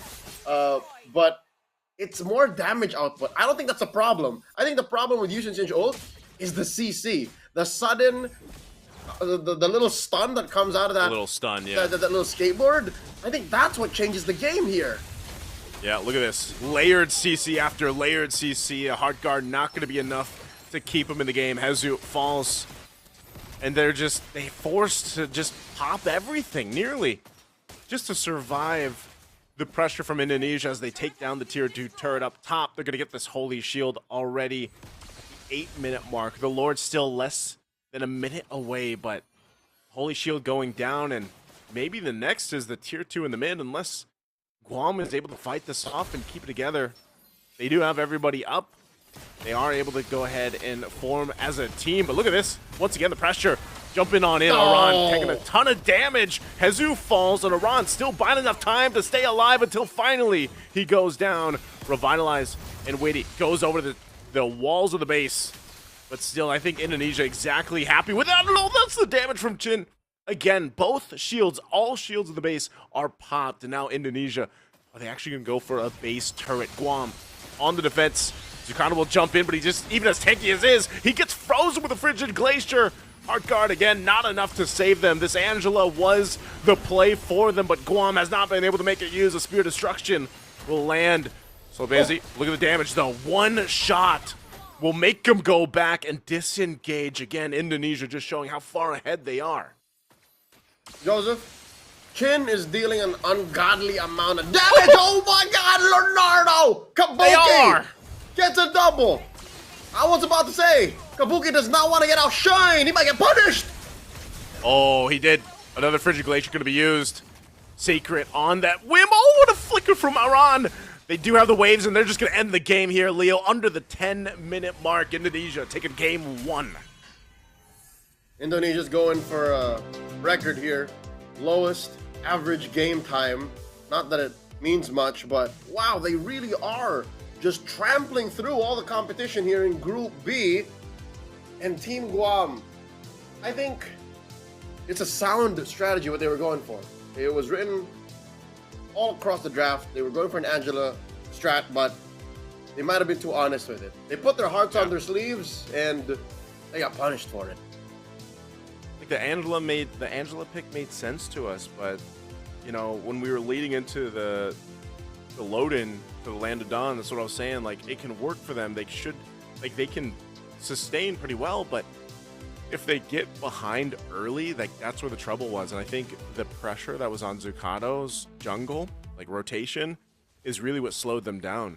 Again, he had quite the level gap against Chin, and even with this, you know, at this point, they're just 4,000 ahead, but because of the lineup they have and just how ahead Chin was with damage and what you mentioned with the YSS and the ultimate on the Mountain Shocker and everything else, they're able to make plays like that, even on the tankier heroes like Hezu. It's just hit a critical mass. Again, there was one sequence here in the orange side jungle of Team Guam wherein Chin wasn't even there, and it felt like they were layering parts of even the Mountain Shocker, but the truth was he was far off. He was farming their side of the jungle. So where does that put us now with Team Guam? Number 1, again, the draft isn't a problem. It's just really tighten up your fundamentals.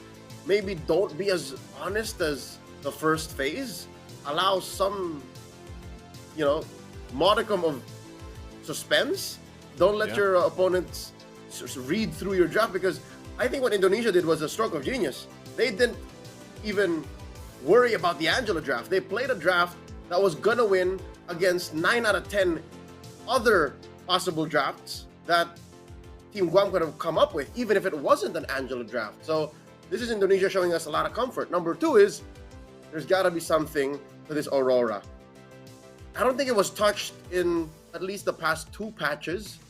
This one included, the most recent one today. So what is Yehezkiel doing with it? What is Indonesia's wise man doing with this Aurora? Because he's picked it twice now tonight. I think it's a very wise play, all pun intended, because I mean, it allowed that little interaction with the freeze or the frigid glacier allows great setup potential, but it can also be used as disengage if you have to, or at least like a threat, because like that's what we're seeing. So many teams that are engaging into team fights, or so many team compositions that look for those fights. Well, Aurora has always been one of those heroes that is great at stopping that, either with the frigid glacier and just that area that it set up, so that AoE of that presence with the frigid glacier is enough to stop teams from pressing on forward.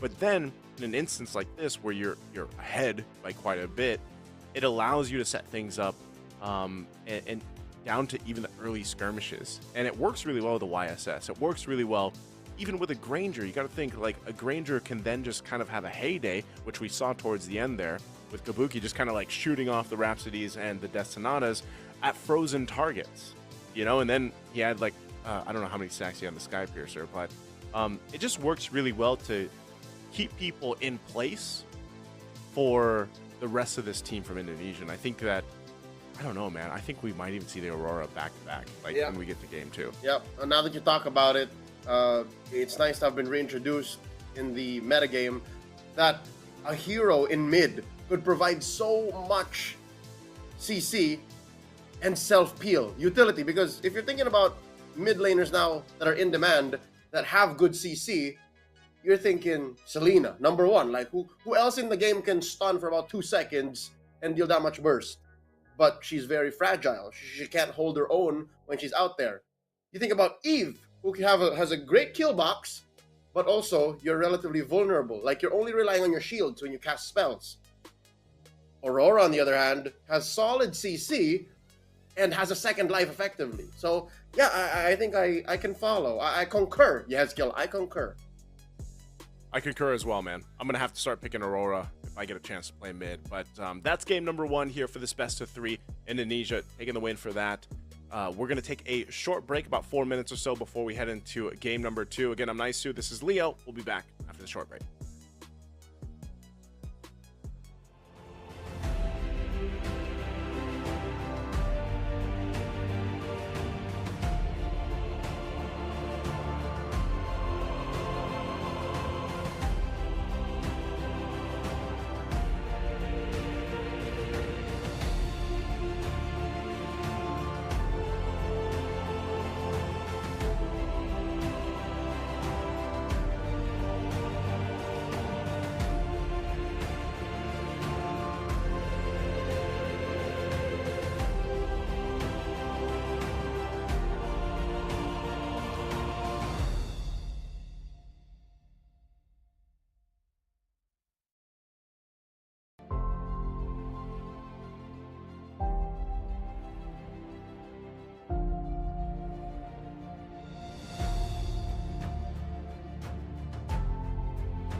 And welcome back. After the short break here, once again, I'm Naisu, and this is Dan, Mr. Dan Leo, to bring you the action for game number 2 here.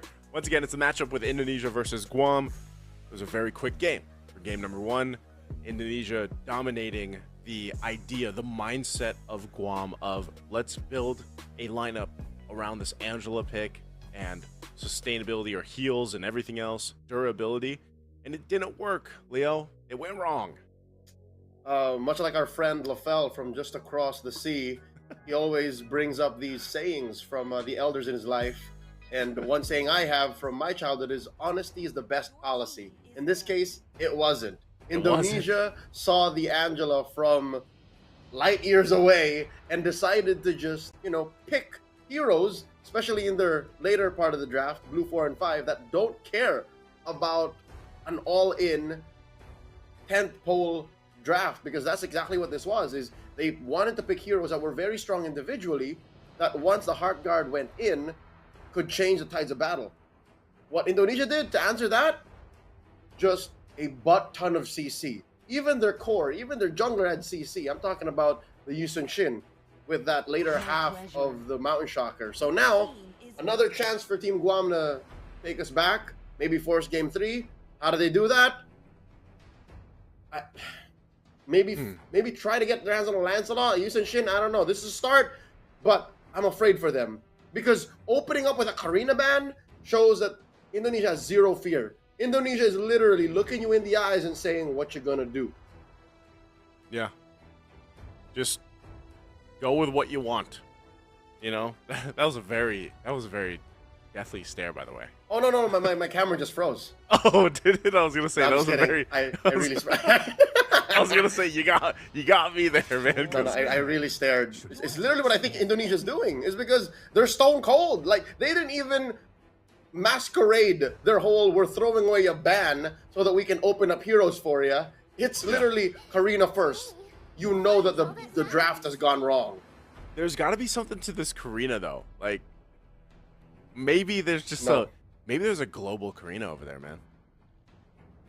You never know. Zukato Zen, I think it's maybe, maybe. But I am more of the school. I'm not shutting it down. I'm not saying you're wrong, but I'm more of the school of thought that let's just ban one thing randomly because we need something. Something's got to give if we let off one ban. Yeah. So I think this is going to go the same case. I think Guam is telling us that they want to go with the YSS. Like, they want a shot at the YSS here. They ban out the Farce, the Lancelot, the Fanny. Indonesia is left of, do we ban the YSS out? I think they don't. I think this is almost even a test for Indonesia to be like, give the YSS over to Guam, and then let's like play into it. Again, they need teams need those reps to play against the YSS, as it's a common pick right now. So Indonesia will take out the CC. I expect Guam to just go for the YSS, but Jushin is also open if they wanted to go there. It's going to be the trade, Joseph. It's going to be the YSS trade for the Jushin X. Yeah. One or the other. And I think it'll be worth it. I think Guam is going to be okay with the Yusun Shin because, again, it provides global vision. So they're able to play defensively if it comes down to it. Yeah, definitely. And also what else is there? Whoa! Wow. Okay, is this the right move, though? You really want to take Moscow first priority pick? We've been to this place before. We've seen this, wherein the obvious hero is open, and both teams refuse to do it because whoever budges first gets punished. So I think Guam read into it, and now it's now or never. Because even Indonesia did not fully commit to the Yusun Shin just yet. They picked the Zushin, they picked the Baksha, and they can still flex the Baksha. More likely, again, we've seen it more often now than ever, that Weedy prefers to use the Baksha rather than Ju.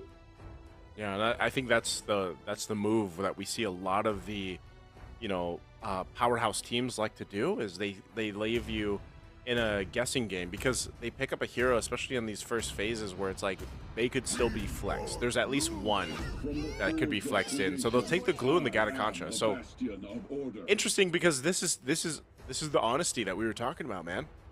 You know, you've got the glue, going XP. You've got the Gatakancha, going in the Rome. Indonesia will just go ahead and pick up their Granger. So by picking the Granger and the glue, instead of picking Yusun Shin, they pick answers to the possible Yusun Shin, and Indonesia refuse to budge. They refuse to give an inch.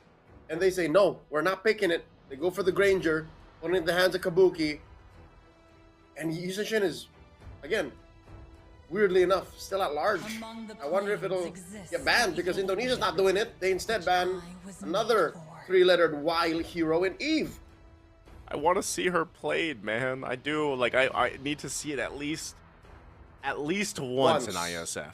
Once tonight. Like, yeah, hopefully tonight. Hopefully, if not, like, hopefully the next matchup. You know, maybe we get to see it there. But yeah, the Eve being taken out here. I think Guam's still going to go ahead and focus on. Maybe they want to take out a Rome, like some of the Rome options. But like that's the thing. Witty could just take this Baksha if he really wanted to. So I think that's the decision that Guam has to make. It's like, do we go ahead and hone in on more of the jungle, like jungle options? You know what, Joseph? It's also possible that what if Indonesia are going for a Angela draft themselves? That's true. This is the likes of it, I will say. You know, it's the starting pieces to the puzzle of it. Because they can still do Rome Baksha, or rather, no, Jungle Baksha, Rome Angela. Mm-hmm. And the last time I saw this, I don't know if it happened anytime in the groups, but when you gaze into the Jushin got a savage. I'm talking about Virtus. No, was that first? No, that was Influence Rage. I'm talking Influence Rage from the wildcard of M6 earlier this year. Yeah. Interesting, man. So they could be playing into that as they banned out the Selena. Guam could be getting a hunch of this too, and they might. I don't know if they want to ban out one more jungler. Imagine they just swerve and just ban out the Angela, like just so that that's not something they have to deal with, because you know there's good damage here already with the Moskov, like that early pickup, and then you know you have your front and back line covered. You have that front to back doing really well. They'll take out the Lapu Lapu, which is a quality ban too, because exactly what we saw Iran capable of doing. Actually, just Lapu Lapu in general, but this is also something that's usually banned out, and now you have an Arlot in play. I still wouldn't put it past Indonesia. The Angela can still come in. The Arlot with an Angela in it, built slightly damaged, is still a thing to behold. It is still a force of nature that you should respect. And now Guam has no more answers left to put into the EXP lane. No room for a Phoveus. No room for an Esmeralda. They still need a mid laner and a jungler. Do they Hayabusa here? They Hayabusa. I think they go Hayabusa. Wow. We haven't seen Fairness in a while. Oh, Nolan. Nolan. Hey. We are throwing back to about a year ago. That's the last time these heroes were in demand. That's when they were all in style, all the rage. Indonesia can still... Nope, I was going to say they can still Angela, but no, they get a Matilda. So, what a swerve. Really, the only synergies I see from Indonesia is just battlefield mobility and then all-in plan for Kabuki. Like this, he's their only real source of reliable damage. Yeah, I want to say like the Nolan pick and the Fairness, even though it's been a while since we've really seen them, I just think the Nolan could be really good. Like this could work out really well for Guam if they can get a lead in the early game. Now the hard part about that is dealing with this durability that is a Baksha and a Matilda.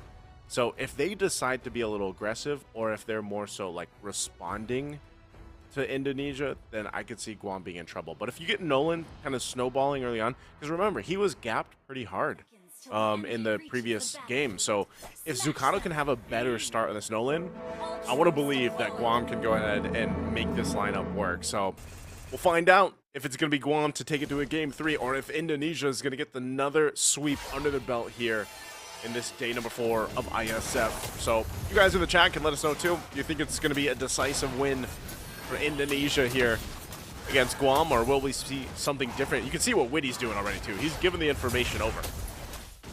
And he can afford to do this, because again, there's very little CC to lock him down. It's just pure damage that Zucato Zen is putting on the table by picking this Nolan. So, Witty can do this. Witty can just stand there and say, hey, unless you're able to lock me down with a taunt, then I can just stay here. I can stand here. Shield Heart sends herself over to do the same. To protect now. But wait, whoa, whoa, whoa, whoa, whoa! Chin stole it! Oh, no. And he's going back. He's going to jump back in. He knows he has the double buffs and the support here with Witty. Shield Heart going to be in trouble. Pops to revitalize the shots from Leonardo, though. Come on! Oh, the first blood. We'll go over to the chin. They broke her heart. She's the first casualty, and they're already up by 500 gold. So this is one major strength Team Indonesia has. They don't have burst, but they have sustainability. They're just going to keep going. Now they're on the Zucato Zen. Oh, no. Zucato, this is what I was saying, Leo. He's going to be delayed again, and now Shield Heart in trouble.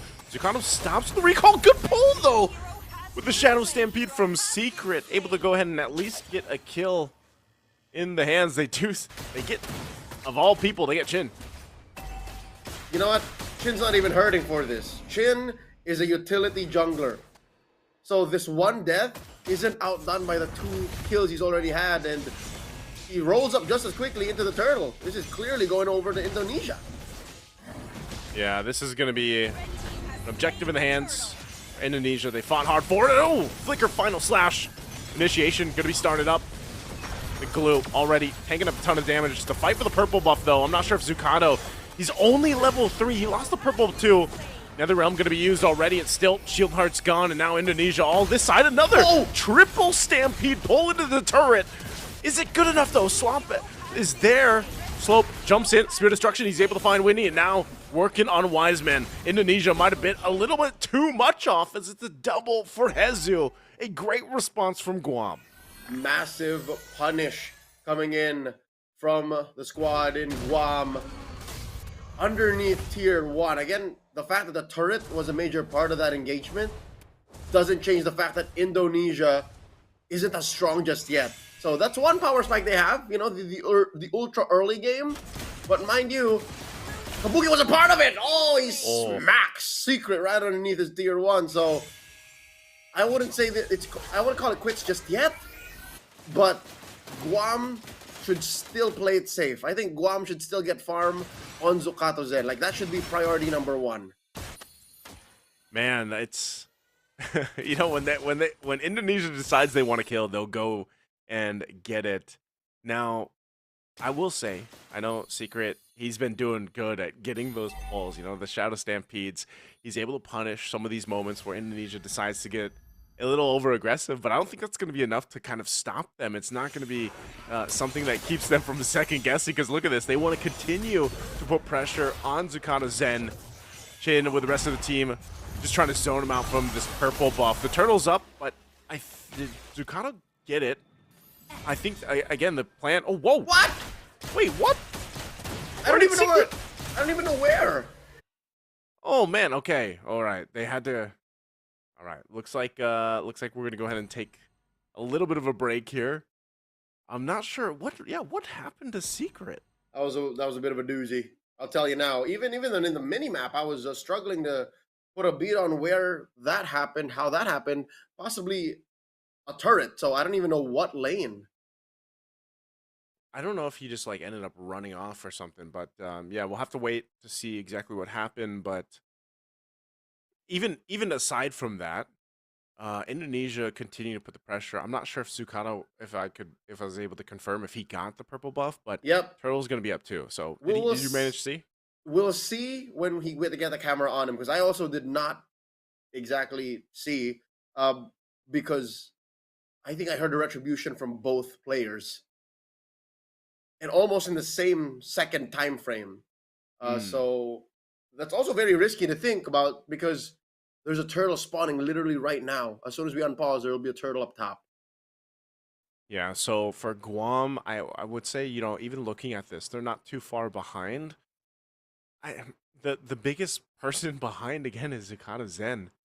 And this is what I was saying. I like the Nolan pick, and I like what maybe the game plan would have been here, but you can see how much they have to support Zucano right now to be able to actually like get his buffs, for example, get the jungle camps that he needs. So I don't know how long they can continue to do that, but the pressure now, Leonardo will go ahead and get on out. Zucano is there, but won't be able to find Kabuki. So Revitalize is going to be used. Guam healing back up, but Turtle's just going to be taken. Yo. The sad truth is it wasn't even on him. He didn't get it. He didn't get it. He didn't. Oh. He's starved. And now Indonesia are back in the driver's seat. Indonesia are in total control. Suddenly, because of the relative quiet after that punish in mid, they've gone back up to 2,000 gold again. It went from about 500 gold, 0 lead, to now just 2,000 clean. Yeah, and you can see this. He's got his orange buff. Sitting at level 6.5, though, to Chin, who's almost level 9. And this is where you see Indonesia start to go ahead and focus on the objectives, opening up the map a little bit more for them. They already got the 2 turtles. This is going to be the turret that they go ahead and lock in. First one of the game. They'll go ahead and rotate off of it, too. So this is at least a good attempt to go ahead and trade things out. I'm not sure if Iran's going to be able to do much. He does go in with a final slash. He's just trying to clear the minions out. So he's nearly there. One hit there. He's tanky enough, too, to keep just, 4 members of Guam at bay. And here comes the rest of Indonesia rolling on through. Swope's going to be gone. Zucano to follow, all under the turret. A good drag once again as Chin is punished.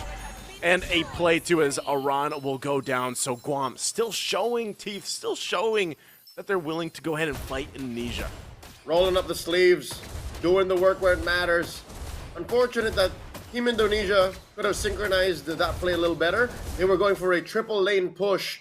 In mid, they sent over the roamer, Witty, to take down that mid lane tier 1. In the bottom, they tried to play a Hail Mary and convert through the roof by getting Kabuki to push that tier 2. But this is how this is what they end up with. If you ask me, if they switched up a little bit of their priorities, if it was the Matilda who were joining them up top, maybe they would have survived. Oh, yeah. This, even if they try to survive, oh, what a drag on back into the final slash, too. Again, this flare is just too good with the Jushin from Yehezkel, Wiseman, and they get 2 kills off of it. So, you know, that's the thing. It's like Guam is finding these moments where they're able to go ahead and capitalize on some of the kills, some of the, you know, the pressure that Indonesia puts through. But every single time they do that, you mentioned it's like you get 1 step forward, you take 2 steps back. And that's what's happening here once again in this game, too. So Indonesia, they'll get this. Whoa, he jumps on in. They do save the turret. I was going to say that tier 2 was going to go down, but I don't know for how long. That wave's still pushing in. They'll zone them out. They're dealing with the mid lane. And now Indonesia is going to make their way finally to this side of the map. Tier 2 in the bottom does go down. Hezu gets dragged on back again. An AOG from Shieldheart. Shieldheart jumps on in. Zucano just does not have enough damage, even with the setup that he was looking for. A final slash already going to be used. They're relying on the Netherrealm to stay in the fight a little bit longer. As Chin goes down, but Aaron able to pick up the kill. And now Leonardo still has the space to work with. Glue just sticking on here. Hezu looking to take out Yehezkel Wiseman, but takes a couple Rhapsody shots to the face and dragged into the death. And now jumping in. Iran with a final slash, able to find 2. Shieldheart lined up from Leonardo. Picks up another as 3 fall for Guam. There is a delicate balance of sustained team fighting Guam can only partake in. After the Netherrealm has expired, after the AOG, after Hezu gets 1 or 2 successful mounts, I'm being very optimistic here. Indonesia just wins because they have the final slash which can displace members of Team Guam. They have the puissance that softens the initial salvo of Guam sustainability. And then they have Leonardo just keep going and going and going. As long as he has bullets, there's reliable damage coming from Indonesia, not even discounting the fact that Aran might be a solid source of damage too, and Wiseman to clean things up. Just a matter of time before he gets his Sky Piercer. Zucano's in! Oh! Again! The final slash able to find the mark, but Zucano falls anyway. Holy Shield in the mid lane, gonna pop. The next to be the bottom lane. Lord is still 15 seconds away, so Indonesia will just work on these shields and they'll make their way to the Lord here. Guam falling further behind at this point. And this is scary. I mean, there's a reason why the Arlot does get banned out quite a bit. And like I said, if you're just on the mark with the final slash, you're going to be able to make the play. So now they want the mid turret. Jin jumping up at the front side. Slope going to try to keep him at bay, pushing him into the wall. They rely on the Nether Realm. They already got that out too. Some of the damage on the turret, but now looks like they're happy with that. They'll go for the Lord. Yep, that's a green light for Indonesia to do whatever they want on the map or against Team Guam. But given that the latter is locking themselves inside their base, instead rotate towards the Lord. SOD thrown out, Slope Z, a hope that they could steal, but instead does the wise thing here, does not press the button, lets it go. First major objective over to Team Indonesia. They got to do some cleanup though, Joseph. Look at this, a slow push up top. They left a chubby wave from Team Guam, able to push that. Yeah, I think even with that, I don't know if they're going to be able to do anything with it. You know, it looks like they're just going to patiently wait here. Maybe go for a play. They see Jin walk up and they're like, nah, I'm out of here. Forget about it. So they'll have to defend against this. Yep. Lord's going to push in. Mid turret's going to fall. Indonesia might look to end the game with this. 10,000 hit. There's the flicker forward again. Zucata's going to be in trouble. They try to keep it at bay. Nether Realm going to be used. And there, Witty jumps on with the circling eagle. So far, the Lord's going to be cleared out. Good damage coming out from Slope, but still, Sheath Heart going to follow. Now they have another wave pushing in. Hezu will do his best to keep them up front from ending the game. Final Slash going to be used again. It's a double. Another Sky Piercer proc here, forcing Zucato back, and now Secret trying his best to keep them in the game as he falls. Indonesia full force without Leonardo though. Will they be able to go? Aran jumping on in. It does find Slope, and that's a big kill for him. There's a Final Slash again to clean up Zucato, and it looks like that's all Indonesia needed. But they don't have a ranged character to hit this further. The base is still standing, and they'll have to just back off. The perfect hero was left to respawn and defend away, and I think Indonesia respected that. Secret with the Faramis able to punish clumps of enemy units and clear them out. We've seen it years and years after this hero's release and rework that Ghost Bursters will do that, and Indonesia decides to play it safe and play for another Lord. Impressive by Guam, but they're still not out of the woods, Joseph. I think it's still a huge mountain they have to climb. 9,000 gold between them and Team Indonesia. While some cracks are showing for Team Indonesia, I think they're far from worried. I think they just know that it's a matter of time. This next Lord has their name written on it.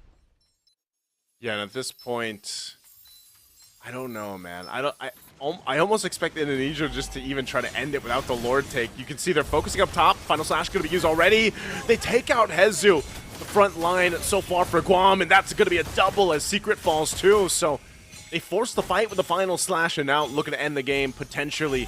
With that Lord still being 30 seconds away, they'll take the last base turret of Guam out. With the waves still pushing up top, they need to wait for the waves from mid to bottom. Unless they have another idea. Final Slash going to be used, base going to be locked on. They're just going to force them to fight anyway. Cannon minions still up, but Indonesia will go in for the kills. The triple for Leonardo. Looking for possibly a Maniac, even into the base, but doesn't get it. Gets shut down, but Indonesia doesn't as they sweep Guam. They didn't need to wait for the Lord. That was just way too much time.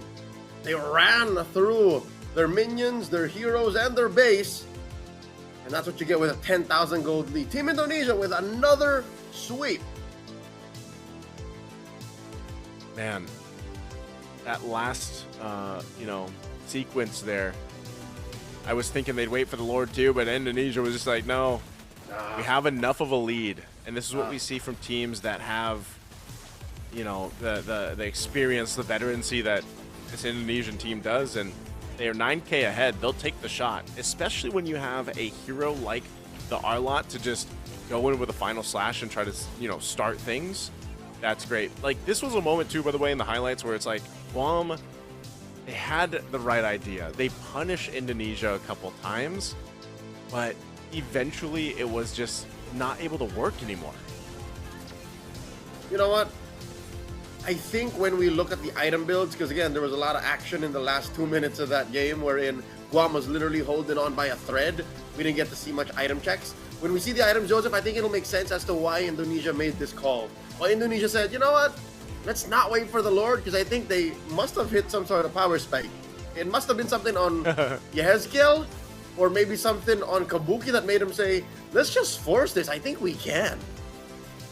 Yeah, it's one of those things where it's, again, if they know that they can play with the advantage of their lineup and force fights, force a reaction, and that's what Arlott does, man. Like, that's why Arlott, he's such a, I feel like a coin toss still, though.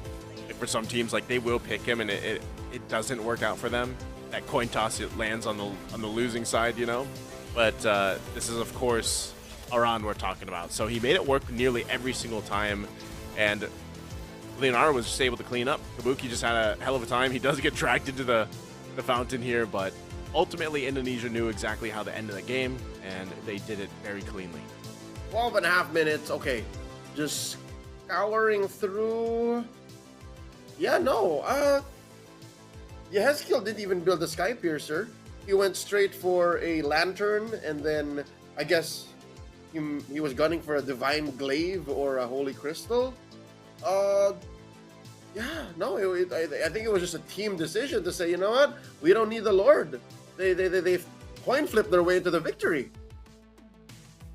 Yeah, looking at this too, you just see it, man. It's like the idea, I feel like, for Guam from game 1 to game 2 was like, you could see it. Like, you could see how this composition can work. I think it all just crumbled, man, when the early rotation in the jungle was stopped. You know, like right from the start.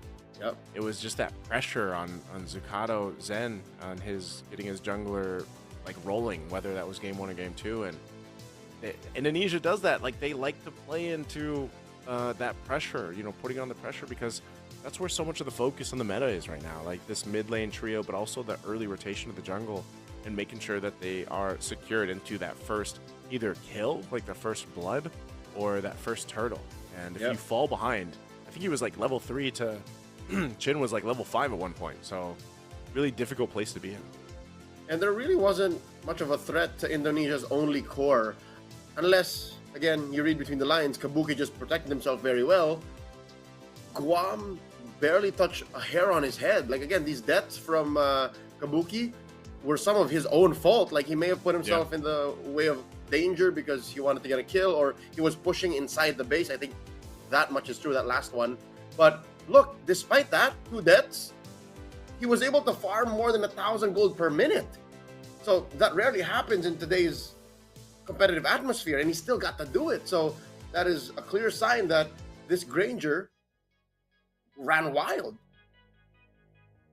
He got to, because the team set him up to be able to do that. And you know, as you see often with gold laners, if they get to go ahead and, well, I will say this, like, Kabuki himself mechanically in the lane already puts enough pressure on these opposing gold laners, so he's able to go ahead and do that himself. But then you're supported by the team to then kind of capitalize on kills, and like, that's why you see like the Sky Piercers built up early.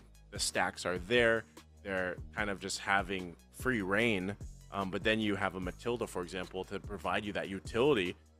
It makes these gold laners have that much more, I feel like, confidence in the way that they approach fights, you know, and then you kind of just stack up from there. So yeah, the Granger obviously is it's always going to be a pick that's contested, and teams that love to go ahead and play it. But I think, again, this was more or less expected from Indonesia. This is what we expected them how to play, the execution, the rotations, and everything, even down to the draft. Like, we knew how Indonesia likes to really draft. I think Guam might have thrown us a little bit of a curveball, which we also expected as we were talking about the matchup leading into this. So again, congratulations to Indonesia getting another sweep, and hats off to you, Guam, for giving it your best in this matchup, and we wish you all the best. Once again, we are going to be taking a long break, as this was a sweep. We still have one more match for you guys today. That's going to be happening in just a bit, so it's about a 50-minute break or so. So again, I'm Nice, this is Leo, and we'll see you after the break.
And we hope everybody is still with us, of course, here for the last match. It's still me, Nice2, joined here with Dan, Leo, my boy. And we are here after a sweep, man. It's been back-to-back sweep. What, you like that? You like that? You like that? You made it sound like my boy was my surname. But you know what, Joseph? It does stand that we are down to our last match for tonight, a best of 3 featuring South Asian countries. And we finally get a glimpse of what exactly is going down there, because if you've been checking in on Iesf.gg, you'll know that Nepal have been calling it their house. Nepal has been, again, pardon my French, whipping everybody. Everybody in the club. I don't know what everybody in the club, man. You know, because they're 6-0 currently, right now in terms of like their games, but they're 3-0 for the matches. Yes, Nepal has been doing crazy things off the streams. Now, again, we have to kind of throw that out there. We don't have as much information about them because most of their matches, if not all of their matches until this one, has been off stream. So that's what we're gonna have to see. They are going against Sri Lanka, and we'll take a look at exactly the matchup that's ahead of us to finish off our night here. But same thing with Sri Lanka. If you look at least for Iesf.gg, you know, they've got one match win that they did take, and that was against Pakistan, I think it was. So they did get a sweep. That's about what we have, and then you know they've had a couple losses too. So it's, I guess, because we've paid so much attention to like groups A and B over for, you know, Southeast Asia, you kind of have this sense of like, all right, who are the powerhouse teams? Well, for this one, like Leo mentioned, it's Nepal. Nepal is that powerhouse team, and I don't know, maybe we see some very meta-esque drafts going on here. But we're gonna take a look at the team roster here for Nepal. We got Yahiko, Bobe, Hybrid, Masarap ? And Ganigan. Wow, these are, I must say, these are familiar names. Yeah. By the way, we've seen Nepal play before, like in Iesf. I feel like they've switched maybe 1 or 2 players, but definitely Masarap. I remember Masarap. I remember Yahiko, and there's some other familiar names out there from Nepal, but unfortunately they're not with us here for this one. Yep. Now their coach, Apex, is also part of the lineup. That might be another name that rings a bell when it comes to Nepalese Mlbb. So they are in good hands. That explains why they're so dominant in this group amongst other South Asian teams in Mlbb Esports. So they're facing off against Sri Lanka coming up now. This is a team that y'all should keep your eyes open for. But again, even without the match starting, I'll tell you now, it's going to be a David versus Goliath situation. Yes, sir. We got Voltrex. Hey, I know a Trex. You know a Trex. Dead Zone, Sky Zone, Xerox, and Night Owl. That's the roster for Sri Lanka. And like we were saying, you know, this is going to be a matchup for them that's maybe a little more difficult. Now, I'm sure they have some information to go ahead and deal with what's ahead of them. Okay, so we did get some information. The reason why, also the off match between Sri Lanka and Pakistan. Pakistan went into, I guess they forfeited. So I guess this is really the rep test, I would say. The rep test here for Sri Lanka. We're going to see them go ahead and play. So I'm excited to see them. Again, anytime we get to go ahead and see one of these teams, even for Nepal though, like Leo, we don't get to see them too often, although they have some familiar names, and I know they've competed in Iesf in the past.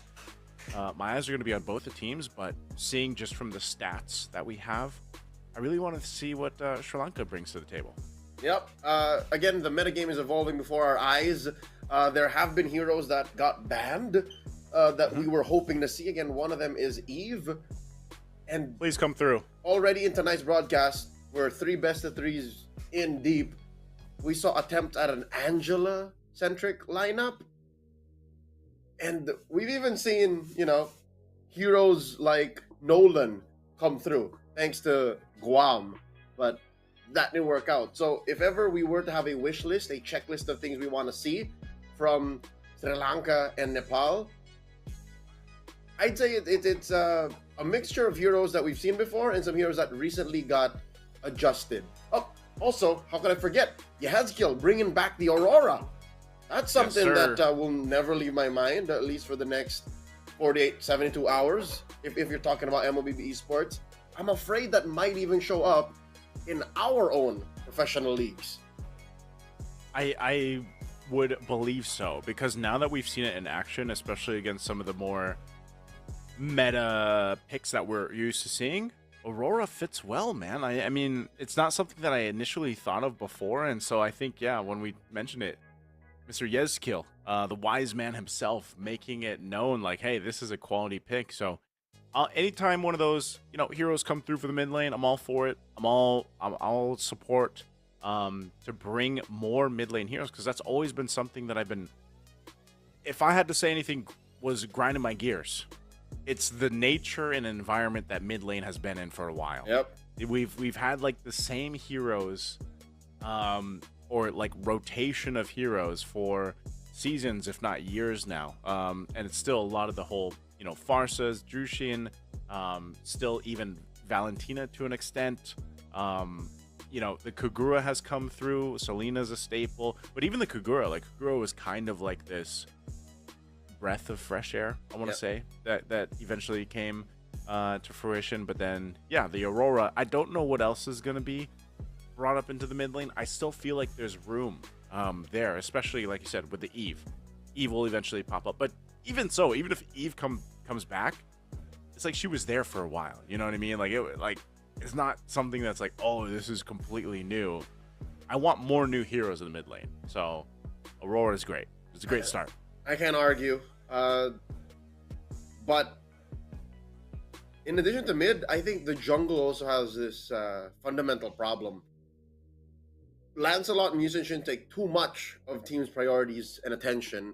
And if you don't get either, or if you play too much into prioritizing either, you get shafted really hard, especially if your team isn't ready for it. If your hero pool cannot flourish in a Lancelot or Yusin-less lineup.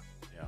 So tonight, for this final match between Sri Lanka and Nepal, I'm hoping that both junglers are ready to play amongst the Hayabusas, the Joys, even the Fredrin Lancelot, even the Fredrin Bakshas, and again, I mentioned earlier in Guam versus Indonesia, the Akais.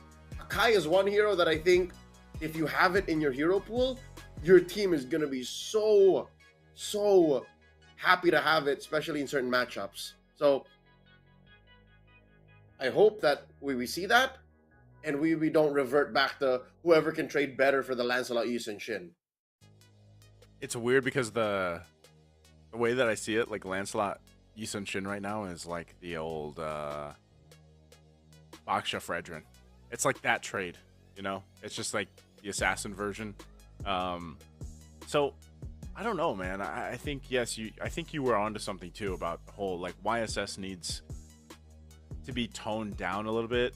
I know when the changes went through for him, like, I was happy because YSS was just non-existent for like how long, and then he definitely needed like something to happen with him. So him coming back to the meta was nice, but I think it was just maybe a little bit too much like tuning. Yeah. For YSS. Now he's too existent. He was non-existent. Now he's too existent. Yeah, and I think some teams have. I'm trying to think, like, some teams have figured out how to deal with the YSS, but it's almost like it's just too much of an advantage. A jungler who provides you some of that vision, and if it's especially paired up with another hero that provides that vision for you, so you can, kind of counter play into that or work together as a synergy. But then, like you said, that little bit of a stun with the board when he uses the Mountain Shocker, that's just, it seems like a little bit too much, because we're already in a very crowd control centric meta, and then you add that, like, that, you notice that's why we're seeing so many dives under turrets, man. Yeah, maybe the one thing we're looking for that might change the tempo of competition, specifically here now, I don't know if they have it in them, a Diggy. If somebody can, puff up a Diggy, especially against a draft that is so crowd control centric, Yeah. then that draft can turn the tides. That draft can steal a game from out of nowhere. So I'm looking at a Diggy, red 4, red 5, blue 4-5. Like if he can swing it that way, maybe Sri Lanka or Nepal can bring that out. I almost feel like the Diggy would just get like like destroyed with like 2 hits, 3 hits. I don't know. Maybe Diggy needs the little bit of a buff. Like maybe there's a place in the patch, in the future patch, where Diggy gets this buff, but not like too much. You know, not too much, because there was a time when Diggy was a little too much too. But yeah, I definitely think that there has to be some answer for YSS. Now maybe eventually that is simply just not either you give him the ban hammer or you give him a fix hammer. You can see Sri Lanka was like, we're gonna give him the ban hammer. We're gonna take him out, so he's not gonna be a problem. I would also like to see maybe the Lancelot banned out from one of the teams, just so that we have a little bit of a different jungle matchup. But even so, like if they take those 2 out, like we have been talking about here for a while, Leo, it's like you still have utility options. Joseph, here's what's going to happen. Nepal will force Sri Lanka to ban the Lancelot because they got 2 more bans. They have no incentive to ban it out, because if Sri Lanka don't ban the Lancelot, then they're going to first pick it in blue 1. So Nepal can instead attack certain heroes like Lushin instead. They can attack the Farsa. And that gives Sri Lanka such a difficult position to be in, because... Wait, hold up. They banned it. What are they doing here? I don't see why. Because if you don't ban the Lancelot, you're forcing Sri Lanka... Yeah, you're reading into Sri Lanka. You're forcing them to go, you ban the 1-1, you ban the Lancelot, and then we have an open blue. You know what? Who am I to tell Nepal what to do? I'm just a dude in my house screaming at a screen, talking about teenagers playing a mobile game for the pride of their country. That's all this is. We're just guys yelling at our screens, you know? But no, that's the thing. I guess maybe it's also in a sense that Nepal just doesn't want to play with it or against it, and so they'll take it out. I honestly, maybe this is the time we also get to see like a Hayabusa come through, because we haven't, or maybe like you mentioned, even a Lucas jungle, or something different, because the box should be taken out, unless they're just going for a Fredrin play. But I don't know, man. The Jushin comes through with the last ban of the first phase from Nepal, Sri Lanka. Where do they go here? Wanwan's still open. Yeah, like if that actually slipped through, that's gonna be crazy. I don't know, man. Is exactly what I'm thinking. Because if they did not ban the Lancelot here, they could have ensured that all the more the 1-1 would be open. And by doing this, they allow for the 1-1 Farsa trade to happen. The 1-1 isn't even that clear. Nepal is risking the 1-1 into the Farsa, but again, who are we to say? They have owned Group B even without us looking, so maybe they get away with these kinds of drafts, these kinds of maneuvers in the initial phase of the game, and go unpunished. You know, they could have just been drafting this way with impunity, for all we know. Yeah, always with teams like this too, you gotta take in consideration like what is comfort to them, what have they played, you know, together as the team as well to work through. So we'll find out if it's gonna be that 1-1. Farce is still open, and there's so much good priority here. Depending on how this draft. So that is CC. Was that CC? Yep. So they could now answer with a 1-1 Farsa. Mm-hmm. This is the first. This is the first game of Mlbb I've seen in the past week where 1-1 wasn't banned. Actually, yeah. I don't recall a game that we went through without 1-1 being banned at all either. So that's what I remember asking you back in, like, I think it was first match. I was like, hey, is 1-1 really that much of a threat, you know, to deal with? And we'll probably see it come through here. This is the Uranus being picked up, and then what else does Sri Lanka take? I think they're considering maybe even taking the 1-1 in the first phase, but they'll take the Farsa instead. And so for Nepal, we'll see what they end up doing. It's not the poison, it's the antidote they go for. And they bring back a goodie and an oldie in Uranus. What does Nepal answer with? Fanny. All right, that is Not bad. something that demands attention from Sri Lanka. So the CC, the Fanny, folks. By the way, that first pick, blue one, that is a CC. And the Bruno. Bruno. Man, we got okay. So we that was Bruno. So it's CC, Bruno, Fanny. Interesting 1-1. first phase though. Forget about it. That's a Kufra. That is a Kufra. Right? So they're That's a trying to Kufra. stop the Fanny. Playing trades, man. That is a Twitch response. Sri Lanka says, "Nah, no clear skies for you." That's a great answer though, because earlier when we saw the Fanny, we were like, you know, there's only certain heroes that will really deal well against the Fanny and putting the pressure there. So the Kufra is one of those most popular. I would say it's one of the most popular picks. Either that or maybe the Cho. I think it would probably be one of the other ones. So Ganakancha being banned. Nepal, considering that you already have the mid, you've got the Uranus in the XP lane, and then you've got the Kufra. Nepal taking away jungle options. I could have sworn they were going to attack the gold lane. Same. Like I would be so surprised, man, if 1-1 still slips through. That is. Got him lined up and might say, is that 1-1? That's the No. Moskov. So that's the Moskov ban, No. the last one. No, that is not. Well, that is not 1-1. 1-1. Who's got him lined up in their sights? Is that Leslie? 1-1 only wants fun. So that's not her. Yeah. Lined up in my sights might be Leslie. We're playing charades at this point. But let's see if we get to see this one.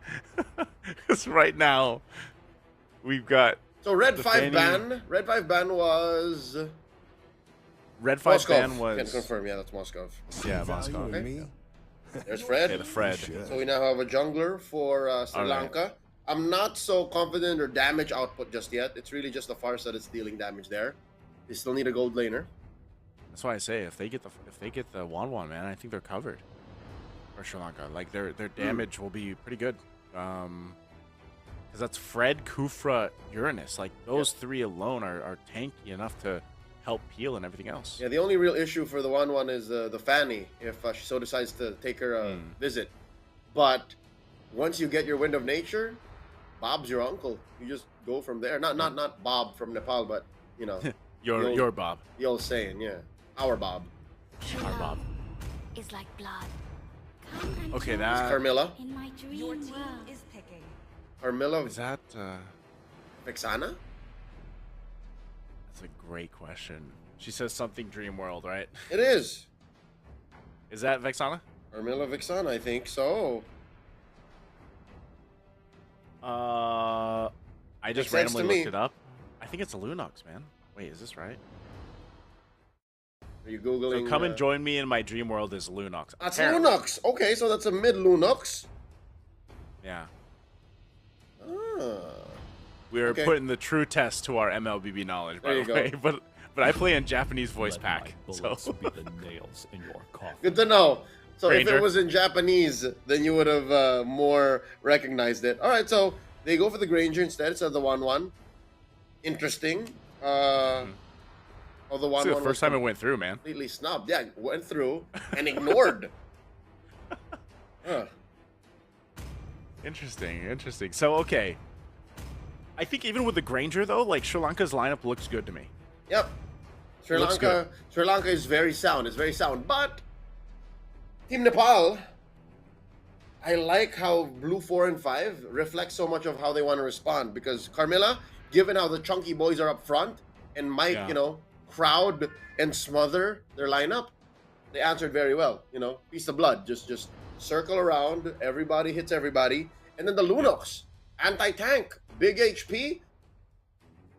That's a dream come true for Lunox. All right, I like it. There it is. Well Okay. done.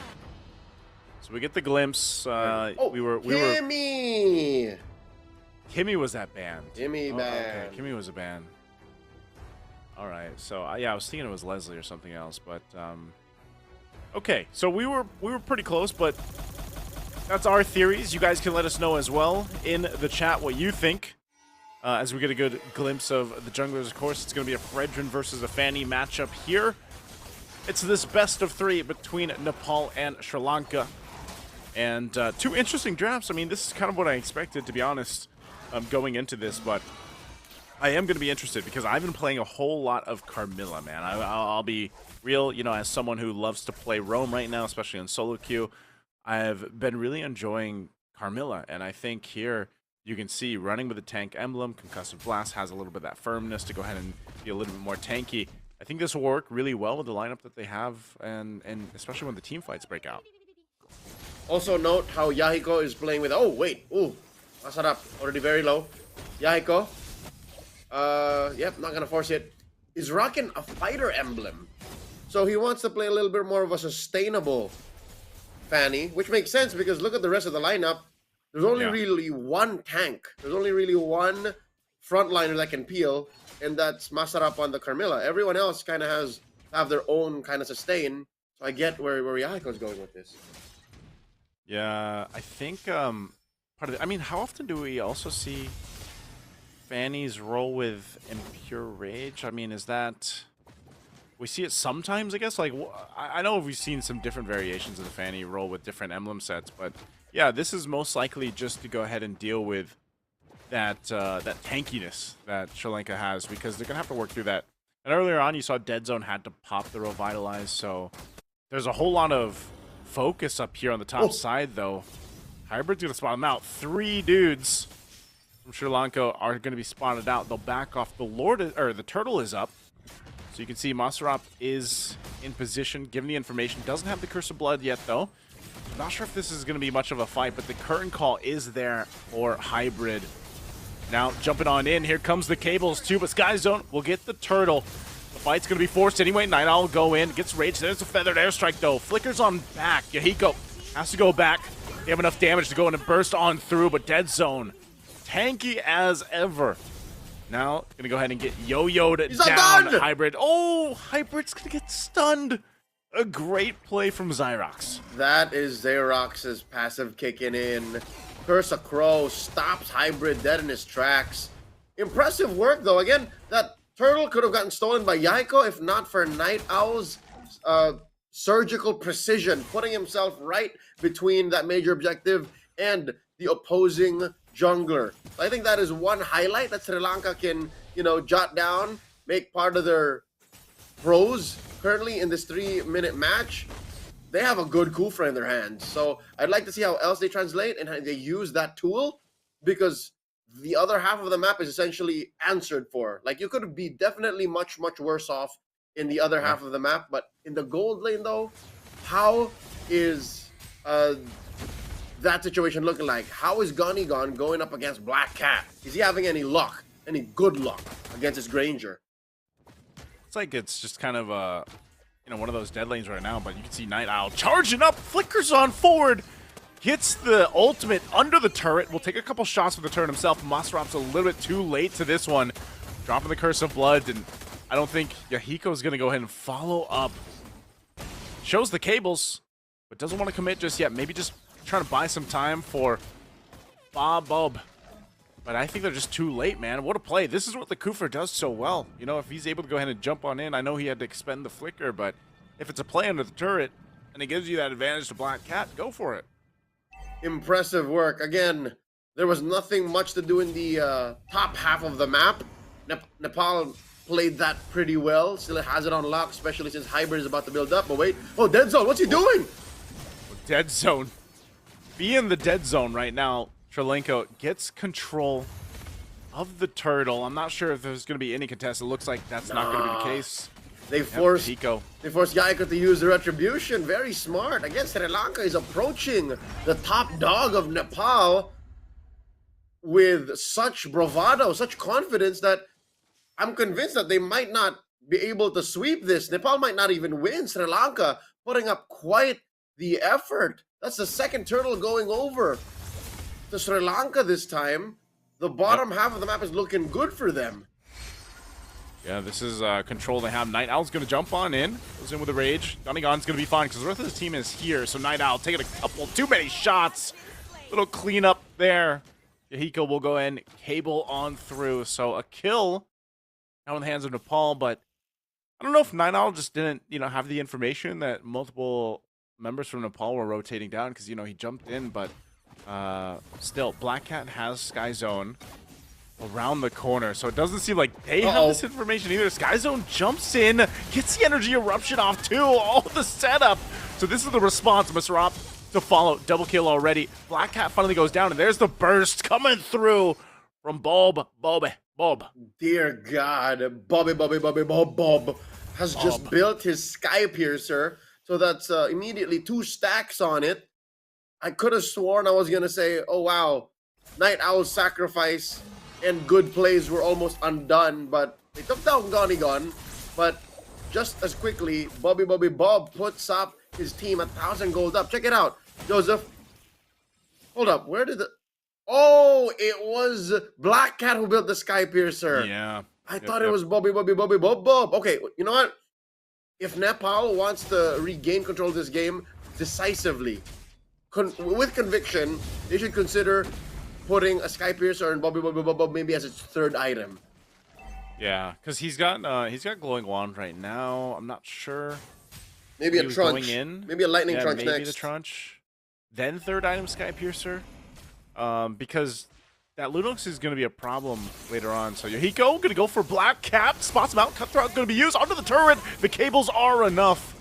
Taking out the gold laner of Sri Lanka all before this turtle, but looks like they still might be able to go ahead and secure it. They're still trying to secure the objective. Yahiko joining the fight now. Does just go in. Gets the retry off. Night Owl going to be in trouble. Takes a ton of damage again. Bob. Gonigon. Everybody throwing everything at Sri Lanka. They take out basically everybody, and they get the turtle. What I say, Joseph, Sky Piercer on Lunox, and the reason why Yahiko got away with that, and with good amount of HP to boot, is because of his core talent. The Impure Rage, it actually gives him HP, and that's how he survived those turret shots in mid and was able to transition into the turtle. And now, oh no, Sri Lanka just lost their purple buff. Nepal just went and ran through a drive-by towards these camps, and now Black Cat and Night Owl have to hide behind tier 2. Ooh, Hybrid taking a couple shots. It looks like this is going to be the response. They are getting sandwiched in, but the turret will finally fall. Gunion knocks that down. Look at the damage even on Dead Zone with 1 hit with the auto here. That's always the thing about the Bruno, man. You only need a couple items to really be a threat in terms of damage. I know early on he had the Haas Claws. I think he was working on the next what he's got. So he's got the Berserker's Fury now, and then he's got the Fury Hammer for a little bit of that extra penetration. So interesting, because the damage seems to really have swung in favor of Nepal, like in the last minute or two. And I think it'll just get worse, because Bob is, respects the extra HP found. It's not a Lightning Crunch. He doesn't need the extra procs of damage. He wants to shred through high HP, so he goes for the Lantern. Oh, yeah. Bob. That's his 2nd item now? His second full item? It's about to get worse. It's about to get worse. Man, that makes sense now, because like you don't see Lunox that often, but those Chaos Assaults are really hurting.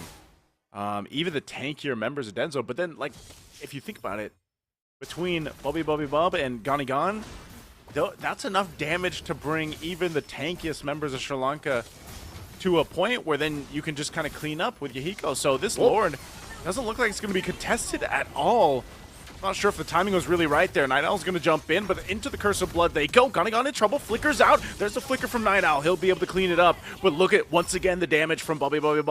Conceal going to be used. Night Owl, doesn't matter if he's tanky. He's dealing with the pressure here. The Chaos Assaults come through as Maserop picks up the kill. Now it's Dead Zone. Pop with the Revitalize. He will be able to get under the turret, but Black Cat could be in trouble. Cutthroat, the cable's on through. He has the space, but Yahiko will clean up a kill. So 3 down for Sri Lanka. Now they got to deal with a Lord push. Precision geometry by Yahiko as he blitzes his way down to the turtle. Well, to the Lord pit at this point, into the lane to get so much for Team Nepal. Sri Lanka are feeling the advantage now. The almost 8,000 gold lead that Nepal have. Oh, Dead Zone, he's just dead. Again, even if it was just Bob and Masarap there, he wouldn't have survived. Yeah, man, they're seeing how much the shred is. This Lunux, oh, the setup comes through. They're able to go ahead and catch Hybrid. I'm not sure if Hybrid just expected that much crowd control to come and lock him in, so they hold on to that mid lane turret. Holy Shield right now. There's the stun, but ultimately Sri Lanka still holds on to the Holy Shield. Now that was a Lord push from Nepal, but they just get the tier 2s. Now that might be good enough for them. Again, they had to respect what Sri Lanka was able to do in the early to mid game transition. Anel is charging up. He's going to jump into the mid lane. Got to be careful here. Let's take a look at the items real quick. If there's anything that Sri Lanka needs to expedite is to build defense items on Night Owl. I think Night Owl is one of the few reasons why I think I'm confident in Sri Lanka's defense in the base. Night Owl, oh no, he got shredded, son! That's what I'm saying! Oh my goodness, what is going on? The burst everywhere.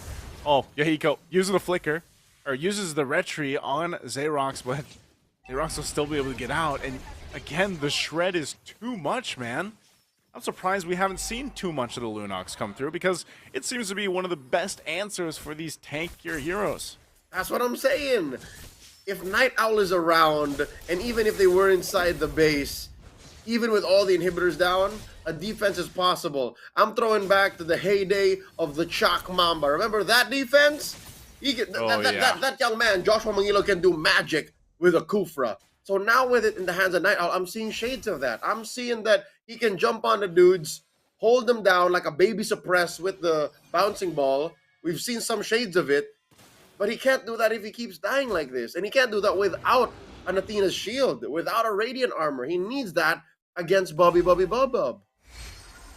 Yeah, Bobby Bob. It seems to be a huge problem throughout this game, especially, you know, around fighting the Lord, man. It's when you have this Carmilla from Masarap to go ahead and set things up, whether that's with the stun, whether that's with the Curse of Blood, it puts yourself in a position, because if you think about it, like Curse of Blood plus you also have a CC, man. Like, you can also current call people together. So you have to, like, choose your fight, if you're Sri Lanka, very carefully, because you can't be clumped up.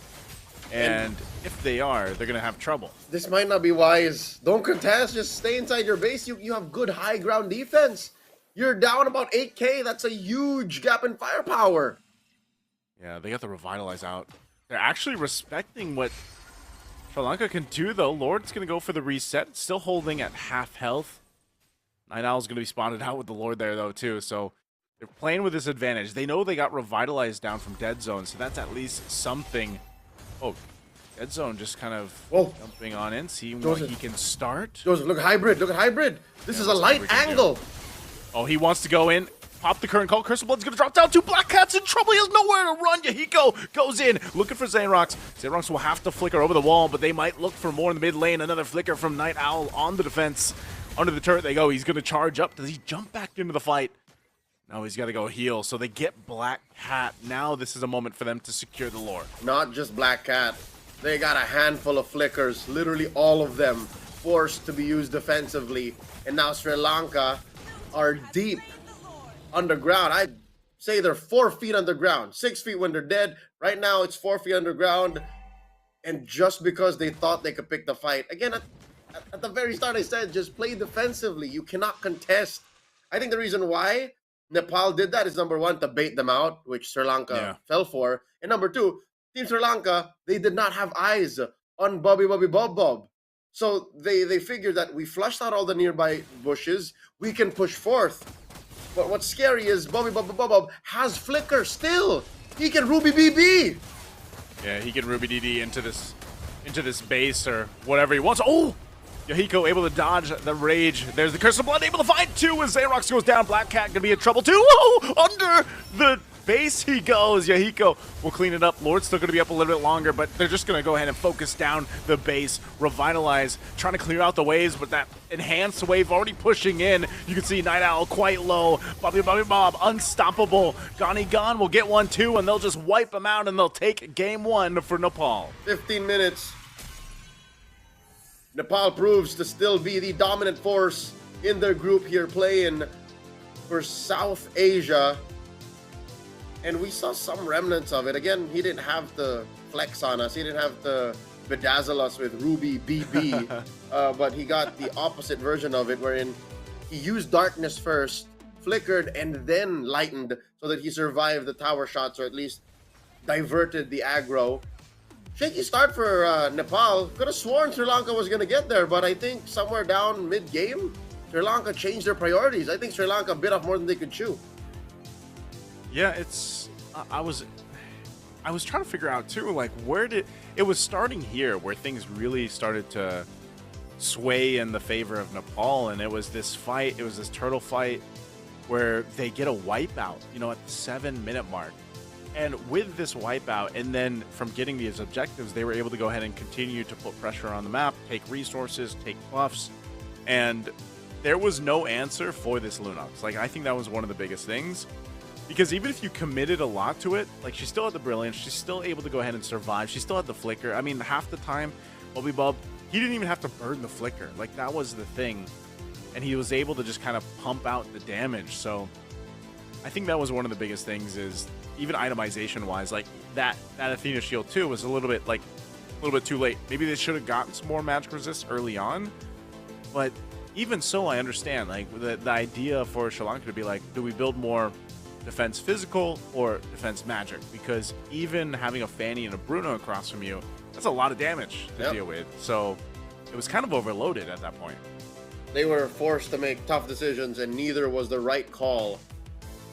So, you know, better luck next time, which is literally the game after this. Luckily, it's not over just yet. There is a chance, but I like that Sri Lanka showed some grit. They showed us that they had a clear plan, and a huge chunk of it was off the back of Night Owl. So if they can end up with a sort of similar draft that you know, goes around Night Owl's instincts. I'm surprised he has cursed helmet. Like, I'm surprised.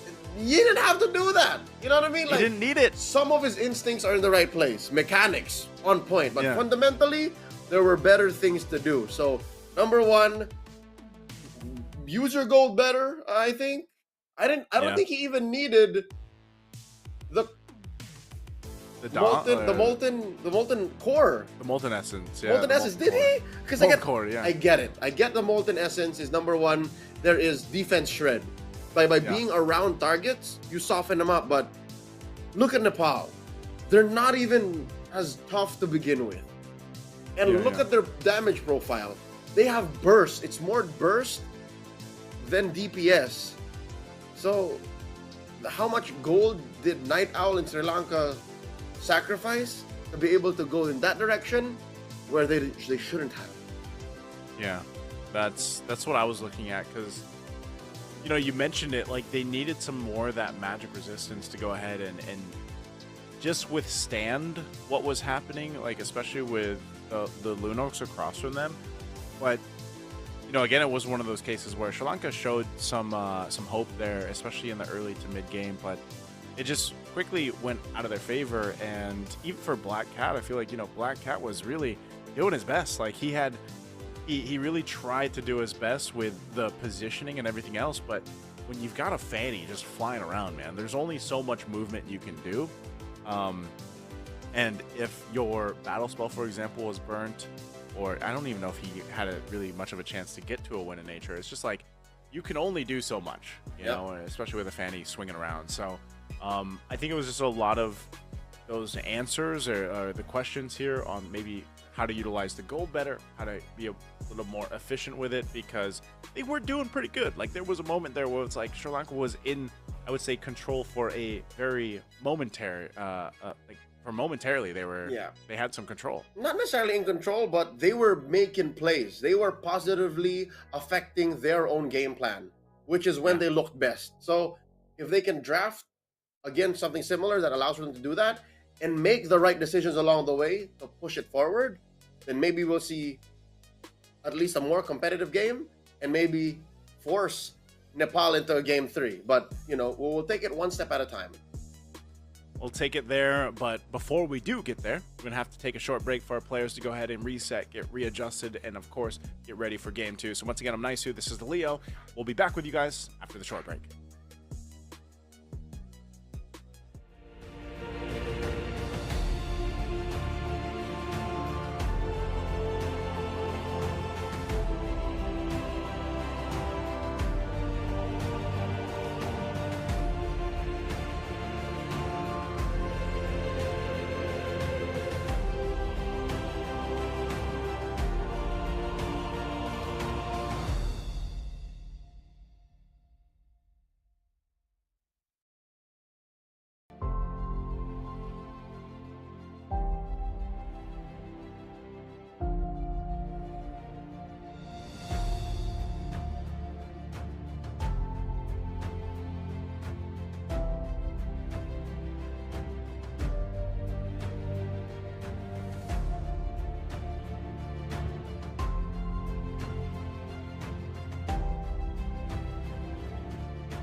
And we are back after the very short break. Once again, it's me, Naisu, and Leo to bring you our second game of our very last series here ahead of us. Maybe we get 3 games.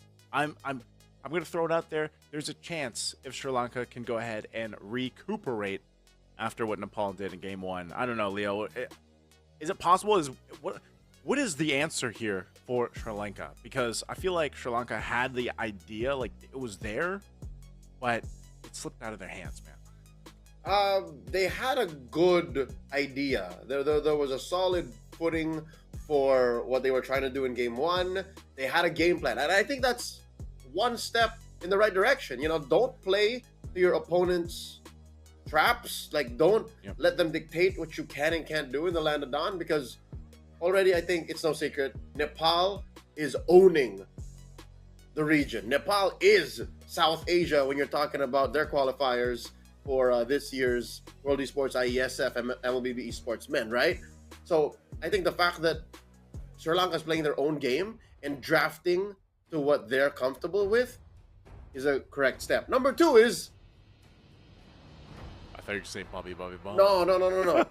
I want to focus more on them, because you can't touch Nepal. Nepal has proven to be quite the force, even when you bring them into, you know, the world stage. Like in the wild card, some of these names have shown up and have, you know, garnered the love and respect of so many MLBB fans around the world.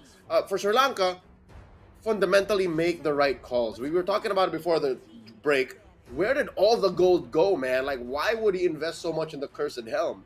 I might be wrong here. I might not know the math exactly, the interactions, the dynamics of that decision, but I think it could have been better spent. You know, like, you should have built an Athena shield or a Radiant armor much sooner. Much sooner. Yeah, I would have liked to see the Radiant armor earlier on, maybe even the first item there, but I don't know. I actually wonder if Sri Lanka is going to ban out the Lunox, or maybe they want to test the waters out and take it for themselves, but you know, that's one of the cases. They did have a hard time dealing with the Fanny, so they banned it out. There goes the Jushin. So Nepal pretty much sticking with their bans here for game number 2. I think we see a very similar game plan. Like, they could actually, depending if they wanted to, they could just go with a CC first pick again, like they did in the previous one. So this is up to Sri Lanka and how they want to play this, because I think even the pattern of the draft maybe could be different for them here for Sri Lanka, because everybody slept on 1-1 too. Not that the 1-1 would have been better in that situation. Like, I think, again, Black Cat did a really good job on the Granger. But now that you took out the Fanny, this would be a really good time to take 1-1. This is a good, actually, adjustment, though. They do take out the CC here. Okay. Yeah, I concur, Joseph. The fact that the Granger was picked and prioritized instead of the 1-1 wouldn't have made it better. It would have been different, but it wouldn't have made it better. So now this does allow for the Baksha, if I'm not mistaken, and the Eve. Those were the 2 other bans that Sri Lanka focused on, and Nepal jumps the gun. All right, you leave open the Baksha, we're taking it. Blue 1. Do they take the 1-1? That's the question for Sri Lanka. They might even be better off waiting a little bit, but I'd like to see them take... I could see them taking a Farsa again. I think it was just a little bit difficult for Xerox there in the previous game. Like I said, the Fanny really played well from Nepal for Yahiko. So this time around, you have a couple options. Maybe the Farsa, maybe we have to see the Eve come to play, but also with that, there it is. Actually, finally, at least today we get to see it, man. This is a better pick instead of the Farsa, because the Eve actually ain't going nowhere even if the Baksha jumps onto you. The Akai, though, this is something I've been alluding to all night long, is if a team can pull out an Akai to answer an opponent's draft, then this might be the kryptonite you're looking for to break their battle lines. Although Nepal commits to an Arlot early on, even without taking care of its natural predator, the Phoveus. So I wonder if this is going into the hands of Hybrid, and consequences be damned. He's just going to play it like how it was played the other night, into a Phoveus, and they didn't even care. Like, it went unpunished. I mean, we just saw the... Oh, okay, so this... They take the Hayabusa, so this is then... Yeah, this is going to be a Rome Baksha. Jungle Hayabusa and then the XP Arlot. I almost wonder if they could have just waited, like left with the flex there for a little bit, but maybe they just didn't want to risk the Hayabusa being banned out for the second phase there. So very upfront and honest from Nepal. This leaves them left with a, what are they going to put in the mid lane? What are they going to put in the gold lane? So for Sri Lanka, I almost expect them to eventually ban out the Farsa too, but we got to see what this next pick of theirs is going to be, because they already have, like, do they want to go ahead and secure themselves? Yeah, last chance to get the Phoveus. I like how it interacts with the Akai too. There it is. Because you wouldn't just suddenly pick Yakai out of nowhere without abusing the potential for the easy procs of the demonic, the Infernal Pursuit. Infernal Pursuit, yeah. Yep, so they lock it in and naturally run it. Well, I assume they will run it straight into the Arlot in the EXP lane. Going into the bans, as you mentioned, Joseph, get rid of the Farsa. Make Team Nepal work for that range. Makes me wonder too, like, if it's the Farsa, then what do we potentially see here? Because we've seen teams prioritize to ban Selena. Kimmy was the other hero on my mind too. Yep. Because this would work really well. I mean, the amount of crowd control that a traction pulse with a final slash and all that stuff would work. So, but on the other side, Nepal wants to go ahead and focus down on the gold lane options because you don't have a gold laner yet for Sri Lanka. They already did. They did play the Granger, so I think if you really wanted to put them on the test, like ban out at least the Granger, and then maybe the 1-1, either one of the two. Or I would actually just really like to see Sri Lanka play the 1-1 and then the Eve, so you get two of the heroes that we've been looking for throughout the past couple days actually get a chance to be played. They can only do that, Joseph, if the coast is clear from the Farsa. And they're confident that whatever goes into the gold is something that Black Cat can fight into. So Nepal is banning out the Moskov. Okay, another hero that can proc the Infernal Pursuit for free. Easy. But now we're going to find out which direction they're going for in gold. There it is, Makes the Farsa. sense. So I think they are telegraphing the 1-1. I must say, Mr. Leo, we are doing a pretty good job here on our theories for the drafts. I know you even talked about the Akai earlier, so it's going to be fun to see that in action.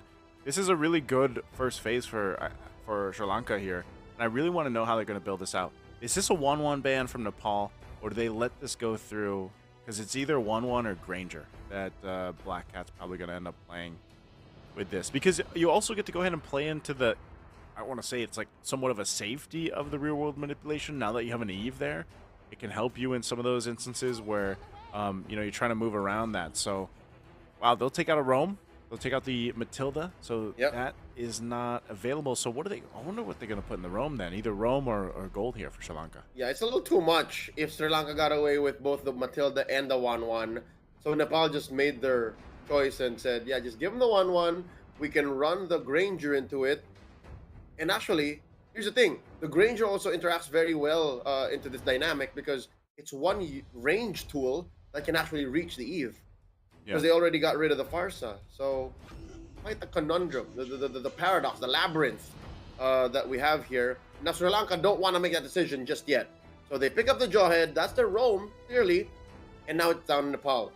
Does Nepal pick the 1-1 or the Granger for gold? And here's the thing. They don't even have to. They have so many other choices. They can, like, Claude if they want to reach the back line. And also just with also keeping in mind the fighting into the real world manipulation. But I think even the Arlot like kind of helps that, because it's like, all right, if you are fighting around the objective and the real world manipulation's there, the Arlot provides you that option of, kind of sweeping people out of it if they can. But for the most part, you're going to see the Arlot starting the fights. That's really what we've seen, the Flicker final slash combo. So there's the Granger like we expected. And the Lilia, she got a very small change, right? It was like more spell vamp. Yep, she I did. was looking at your graphic. It was spell vamp, right? Like did. on our glooms. It's a teensy-weensy buff for second skill, yeah, but you'll take what you can, right? This is just another hero that can take care of itself, much like an Aurora, but in a more proactive manner instead of just having an extra life built in. So the Lilia here, I'd reckon, will be building Purifier Flicker, and then using the high uptime to be able to threaten the Eve in lane. So now Sri Lanka, I don't think the coast is clear for a 1-1. It's very risky still to run a 1-1 into this lineup. I still think they're better off with a Claude or something. Oh! It's been a while, man. It's been a while since we've seen the Nathan. A while is relative, Joseph, because Nathan is a time traveler. So That's true. to him, That's it could have true. been just 1 second that he was out of the meta, and then now he's here. Sri Lanka, putting into the hands of Black Cat. I would not have expected this. Me neither. Again, no one mentioned This it. is... So, I need a refresher. Aren't they lacking a lot of physical damage, though? Like, Yes. Nathan does, like, Is it hybrid, No, technically? it's Or is it magic. magic? He's dealing, It's pure magic, right? as the kids say, a butt ton of magic. Okay, so So- this lineup does a butt ton of magic. The only real physical is coming, like, respectable amount of physical is coming from the Phobius, I'd reckon, because the Jawhead has to build physical defense. Like, I don't, that's a lot of, again, that's a lot of money that you're throwing at a Blade of Heptases or like a random Fury Hammer if you want to do that. I don't think Night Owl should be doing that. So there's not enough money in this draft to put there because you want it on Black Cat.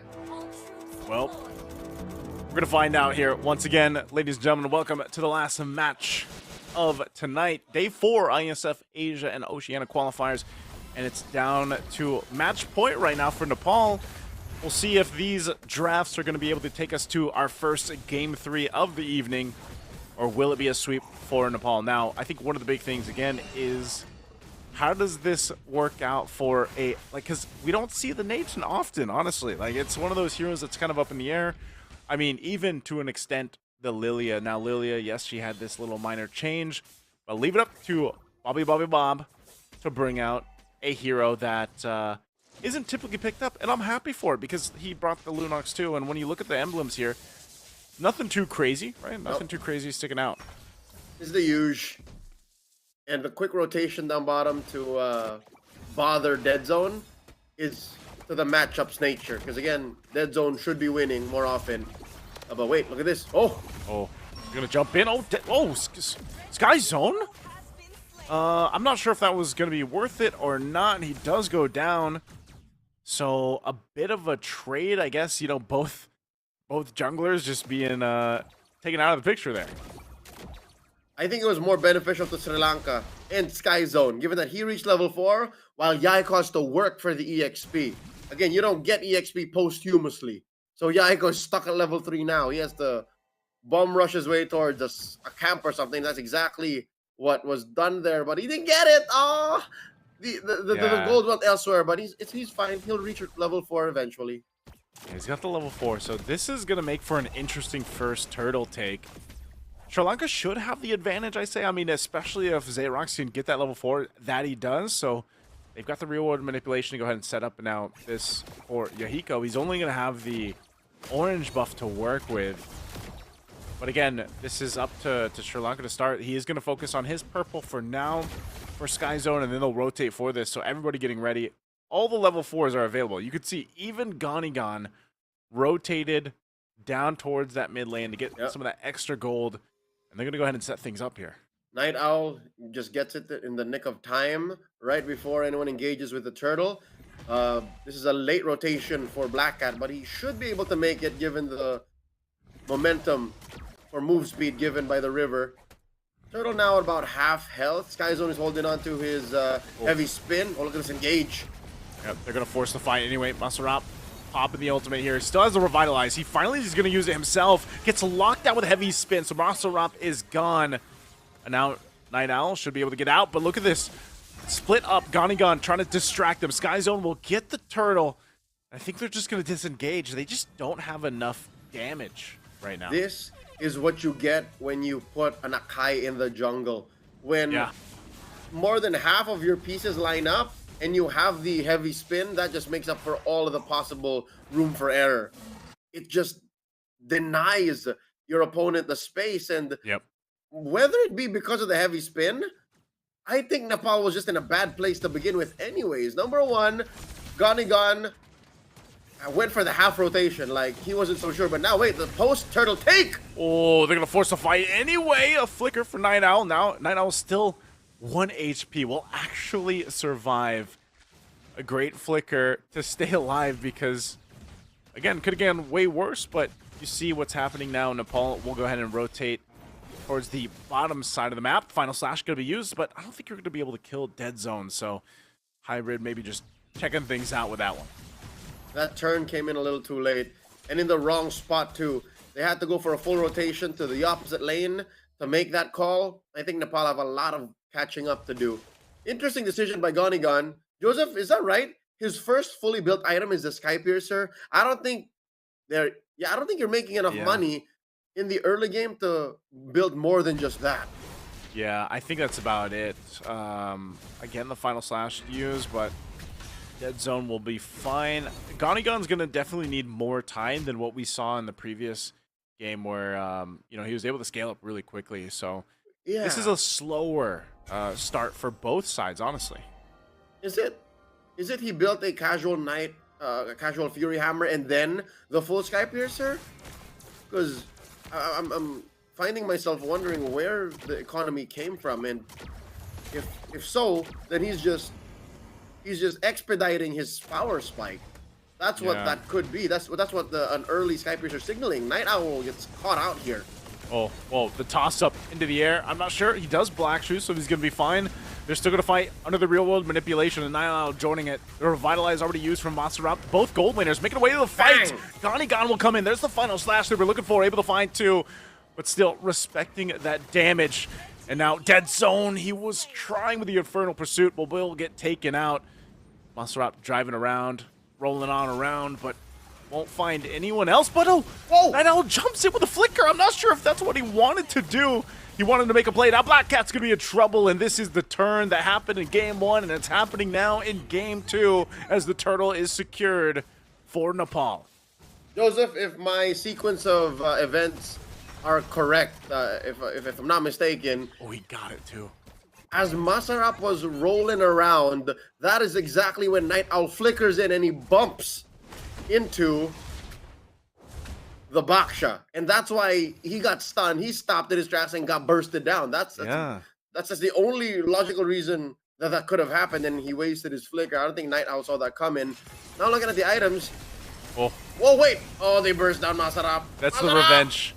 Yeah, you're not escaping that one. That's 4 members of Sri Lanka to go ahead and burst down. So, as you were explaining what happened to Night Owl, I think he had a vendetta against Maserap, man. He's like, I'll remember that. I'm going for you this time. So it was personal, Joseph. I can tell it was personal.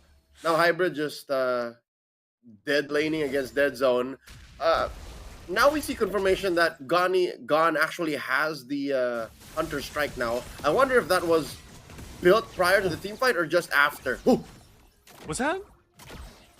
He threw he threw Sky Zone towards Nepal, but that could have also been a potential setup because it is an Akai. Potentially using that heavy spin. Hybrid could be in trouble here. Unstoppable Force going to be used, so throws on Dead Zone, but Hybrid will actually survive, so multiple dudes here, even with the Dark Wave. I don't think you want to fight that. Whoa. That's going to be a Final Slash into the turret. Nice little stun there, too, but still tanky enough for Dead Zone. I don't think he's actually going to be able to win it or get the kill. They're still fighting it down there. Heavy spin going to be used, fighting for this purple buff. The space around it. Yahiko's going to pop the shadow kill. He's able to go under the turret, pump out the damage. Night Owl in trouble. A couple shots from Gonigon as he cleans up under the tier 2. A good layering here happening for Nepal. And that's now the Malefic Roar for Gonigon. Gonigon is eating well, and he ate up Black Cat. Down goes the Nolan. Oh my lord. Joseph, prior to this quick sequence in mid, leading up to top, tier 2's standing, I'm smelling some anti-synergies. Dead Zone is dead. What's happening here to Sri Lanka? I feel like I don't know if it's like a little bit of a tilt or what, but I feel like the last couple minutes, there's just been some questionable moves on their side, and Nepal's been punishing them. You know, noticing some of the misplays or the mistakes being made, and Nepal deciding to, hey, go for it. So, and Ganigan, we were talking about that build earlier. Imagine he built the Sky Piercer early on, and now he's sitting on the 4 kills.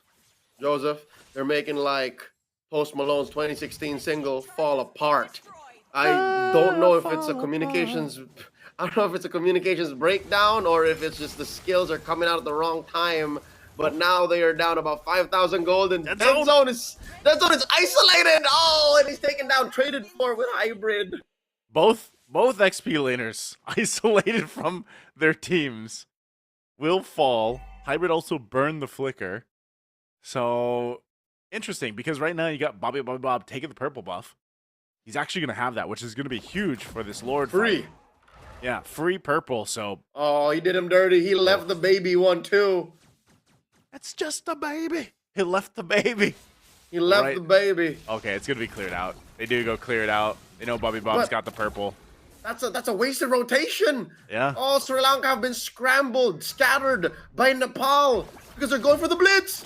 Oh, they're going for the blitz. But look, they sent Black Cat down to the bottom to push. So if they can somehow get this Lord, it's going to be huge for them. There's the flicker forward. And Ganigan's going to be able to take out Sky Zone. So Yahiko's able to secure the Lord, and now the fight's going to still break out. A final slash, able to find 2, and they're just melted. A double kill for Ganigan.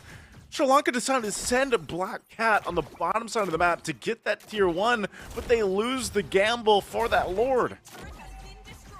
I don't think that's worth it. Given that you gave up lives and a Lord for a tier 1 push, again, given that this is all that Black Cat could do, but maybe they could have cut their losses and then give over kills. Holy Shield popped up top. Whoa, Night Owl jumping in, not going to be able to toss up Maserop over the wall, and now Night Owl going to be in trouble, will get punished for that decision. Lord almost here up on the top side, and down Night Owl. This is going to be troublesome for Sri Lanka to defend. Now in trouble there. There goes Dead Zone. He's gone. They got 3 left, but under the turret they're going to go. Still, Yahiko waiting to go ahead and pop that shadow kill if he has to. A couple Rhapsody shots to the face for Sky Zone as he heavy spins around trying to buy some time, but he'll get melted too, and it looks like Nepal is looking to close it out. A final slash, able to clean up Black Cat, and now, even with the shadow kill into the fountain, they're just going to throw everyone there, and they're like, guys, just locked down on the base, but they hold on as much as they can. It's a triple, a maniac for Ganigan, and Nepal will sweep the series. There's only so much you can do when there is a clear and huge gap in your golden firepower that even when you think you could have wiped out your opponents, the fact that they're poor, the one hero that you needed to take down to ensure that this defense was going to be successful, Ganigan stayed up, spelt it for Nepal. That's a sweep by the, I guess now for sure, leader out of South Asia. Nepal still undefeated. Yep. Very strong showcase here, and I think this is kind of, I know we didn't have that much information, at least from their offline matches, but knowing that this is Nepal and this is how their play style is still relatively the same, even if there might be 1 or 2 different names here than what we've seen in the past. These guys like to go ahead and battle it out, and they will punish mistakes, and they'll make plays if they have to. So definitely still looks like a, very true to their play style and the region for Nepal. Yeah. Compared to game 1, I think Sri Lanka overthought this. They went full-on Jimmy Neutron brain blast on this, and they may have overshot. First up, they bring a non-meta hero into the fold. That's the Nathan, and then they try to get fancy with it by picking the Akai early and then building the synergies with the Phoveus and the Jawhead. And I think that it's that latter pick, the Jawhead, that I don't know, maybe they failed in the early game, so now they don't know what to do with it mid to late game. Yeah. Yeah, this one was tough for Sri Lanka because I feel like, again, it was just, I don't know, it was some of the decisions that they made and I think even for Night Owl, him on the jawhead, and that's it's the micro decisions too, like not just Yeah. the major ones that led to the draft and the output, but yeah, it's like in game you're also wondering like what was the end game to this. yeah. And I'm wondering too, like with Sky Zone, like is Guardian Helmet an item that you really want? Like, right, you know what I mean? Like at this point in the game, he also had the Molten Essence of the Dreadnought armor, but I just feel like he maybe would have been a little better off with something else instead of that Guardian Helm. So I think it came down to that again for Sri Lanka. Like some of the itemization choices probably could have been different, but overall, it was another kind of example of a team like Nepal who has competed. You know, they have competed. They have this experience. They have some veterancy there where you can clearly see it in the way that they play, the way that they draft. Like it starts there, but then the execution. You know, even for Bobby Bob, look at him, 1-0-17 and gone on. Like they both had fantastic games again, and were able to go ahead and capitalize on the picks that they brought to the table. Where it's like, in this sense, Yahiko, he dealt with a little pressure in his jungle, but ultimately he was like okay because he could rely on what, you know, basically his carries were capable of doing. Yeah, there was very little in terms of an actual threat to the cores of Nepal. Yeah. Because of how much Sri Lanka overshot the concept of what they were doing. Again, conceptually, individually, there was something there. Again, the kill box of the Eve, the synergy of the Akai with the Phoveus, even the burst of a Jawhead and to, again, return stragglers into the kill box. These are legit things. But the way Sri Lanka executed on it and the moves they made to be able to get to this point all led to the sweep by Nepal. I wish Sri Lanka the best, and I hope that their Mlbb scene grows, but only one team moves on forth from South Asia, and it's clear it's going to be Nepal. Yeah, definitely. Again, when we saw the groups, you know, for a lot of people that have watched competitive Mlbb or even the different iterations here for Iesf's qualifiers for Asia and Oceania, there are clear nations and names that really stick out and people are familiar with. And when you look at a team like Nepal again, I think a lot of people, when they saw that group, it's like, all right, these guys are going to be very competitive, and you know they get the 4-0 now for their group. So I'm really interested to see, and I know we don't have all the games that are streamed, but I'm really interested to see once we start to get into, you know, the playoffs and everything, how they compete against some of the other teams that have dominated their groups. So hopefully they can continue to put some of these fun drafts to the test, because again, I'm all for these heroes, especially in the mid lane. It's so funny how I was talking about that leading into the series, Leo, and I was like, and then we got to see basically two kind of heroes you don't often see, you know, the Lunox and the Lilia. And they made it work. They won with it. But again, I'd hate to be a critic and I hate to nitpick, but they weren't stretched to their limit. Yeah. You know what I mean? There was, especially the Lilia, maybe the Lunox, maybe there was a little bit of sweat, maybe a little bit of effort put in by Bobby, but for the Lilia, I wish it went up against a lineup that really stretched what the hero was capable of. We didn't really find out how much that spell vamp buff affected it because she was rarely in any real danger. 100% so. And ladies and gentlemen, that's going to conclude our day 4 here. We want to thank everybody joining us for the 3 matches that we had here for the ISF Asia and Oceania qualifiers. Once again, this is all for the nation's pride, the national team's prides, and everybody fighting it out for it. So it's been me, Naisu, and Leo to bring you the action for today. We'll be back here tomorrow for more games for day number 5. So until then, I hope you guys have a wonderful day or night wherever you are, and we'll see you guys tomorrow.